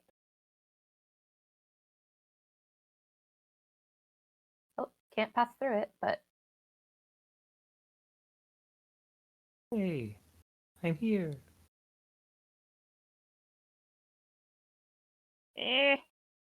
Alright. Can somebody else move me? Because I can't get there. Hey, you. You guys all see this room? Yeah. Yeah. Okay, cool. Yeah, you come into the next room, and instead of like a portal, it's just a regular door. Takes you into the dining room. A long hallway, not a long hallway, a long rectangular room with a long table, with many seats around it. And you look upon the table, and there's nobody in here right now except the imps cleaning up, and the table is like demolished. Like all the food is just like strewn about, like a wild beast ate through many plates of the food.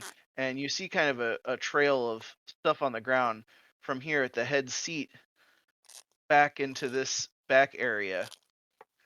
And there's a little door, and you rush over to that door. You fling it open, and you see like a small lobby type room with two spiral staircase and another door opposed to it. And just as you see into that, or you see that door coming to a close with a green clawed hand pulling the door closed behind it. Run. Chase after. Run. Absolutely. Yeah. Whoosh. Oh.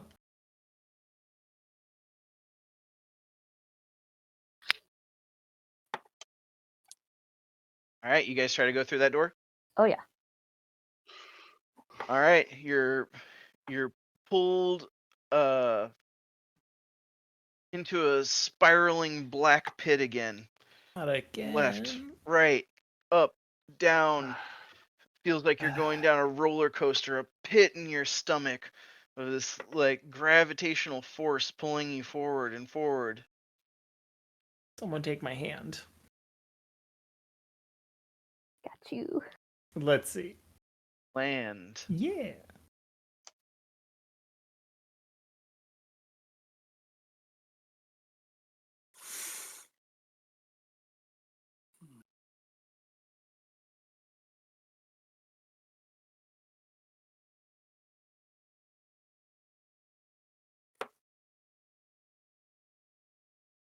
Area. Reveal it. Hey, just to point out, it is 11:30 right now. Oh yeah, it is late. All right. Well, maybe we should save this for. Wait, You guys are very close to the end though. well, then let's kill something. It's gonna take a while. No. Yeah, I gotta be up at 6. Just saying. I gotta be at work fairly early tomorrow too. Let's just figure out a time to complete this. Actually, this adventure can go on like a very long time. You guys were like Gotcha. literally like right to the end for this, so yes, you can just fight the boss next time. But this can go on as long as you want. I mean, I could This- do next Tuesday. This hut has so many rooms, much Well, stuff. let's talk about it offline about doing a part 2. Feel like that's a good idea. Sure. And you can even make it longer for that point if you wanted to. For Do sure, another for sure. 3-hour session. Yeah, for sure. Okay. Well, why don't we close things out? Like basically, what I'll do is I'll cut it when you we're falling into the darkness. That's what I I'll figured. clip it there, and then why don't from here you say, and that's where we're going to end things for this evening, and we'll react, And then you know how I always do at the end of the game. Thank you to everyone who watched this evening. We appreciate you tuning in and hanging out. Come back sometime soon when we pick up where we left off here at part 2 for this adventure. Yada yada yada, and then have all 4 of us go around the table once more and have everybody tell us who they are and where we can find them on the internet. You know, like we normally do. Yeah, I got you. I'm looking at the script here too. Okay, cool. You cool with that? Need anything else? I don't think so. Okay. Then 3, 2, 1. We're gonna start it, and that's where we'll end for this evening. Okay. So 3, 2, 1. Right, and that's where we're gonna end for this evening. You guys spinning into darkness. Who knows where you'll appear next in the dancing hut? Yeah. Thanks to everyone for playing tonight. We appreciate you hanging out with us, all the viewers.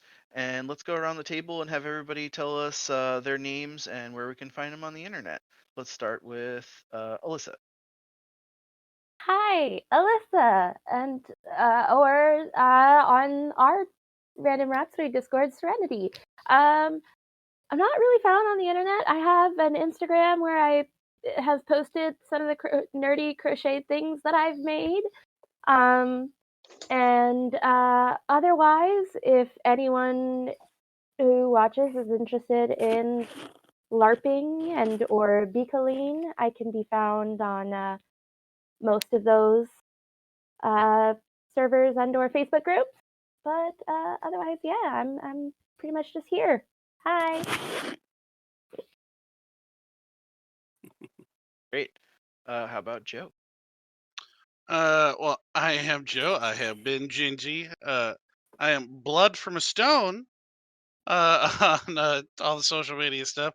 This is actually one of Alyssa's little creations. Mhm. My little character from our Fab 5 campaign on our YouTube channel, if you go look at it. This is Blood from Stone. But this coming Monday and this coming Wednesday next week, finally, we are back to our normal schedule. Aether Shanties on Monday, Curse of Strahd on Wednesday. I am in both of them. I play way too much D&D. It is crazy. But I don't even remember really. I know at Curse of Strahd, we're face to face with Strahd. We all might die.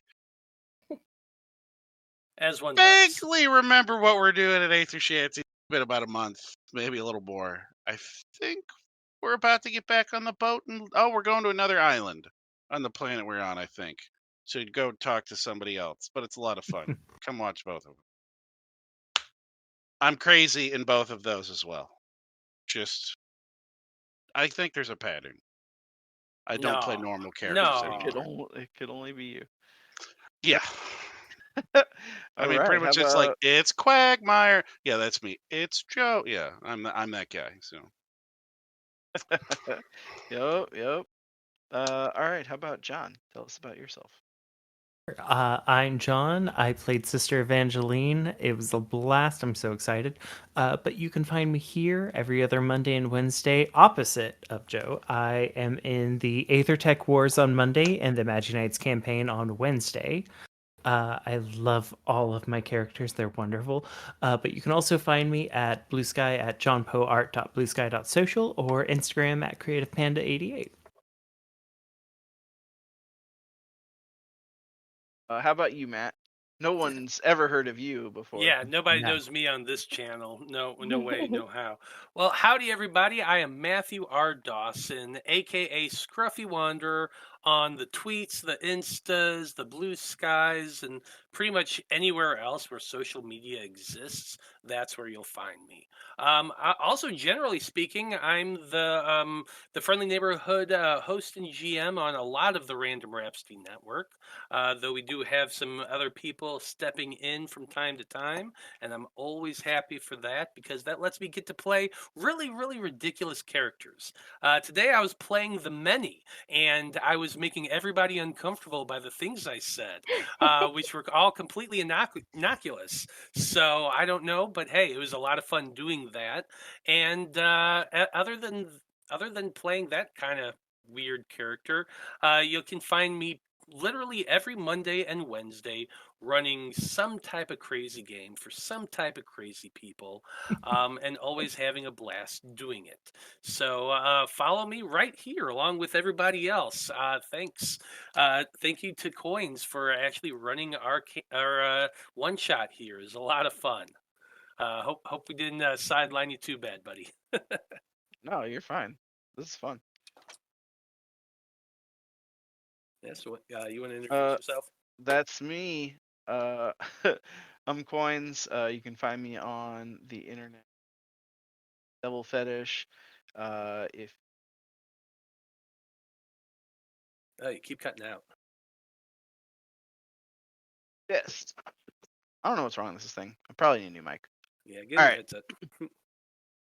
I'm Coins. You can find me every other Monday in Aether Shanties as Drees F Boomy, or elsewhere on the internet as @Devil Fetish. Hit me up. I'll talk about games. Heck yeah. Well, other than that, let's all say goodnight, everybody. We'll see you next time for Good night. part 2 of this crazy adventure. Holiday Good night, Boogaloo, let's everybody. go. Don't let Baba Yaga see you in your nightmares. Unless you want to. It's a kink. Good night. Good night, everyone. Bye. Peace out.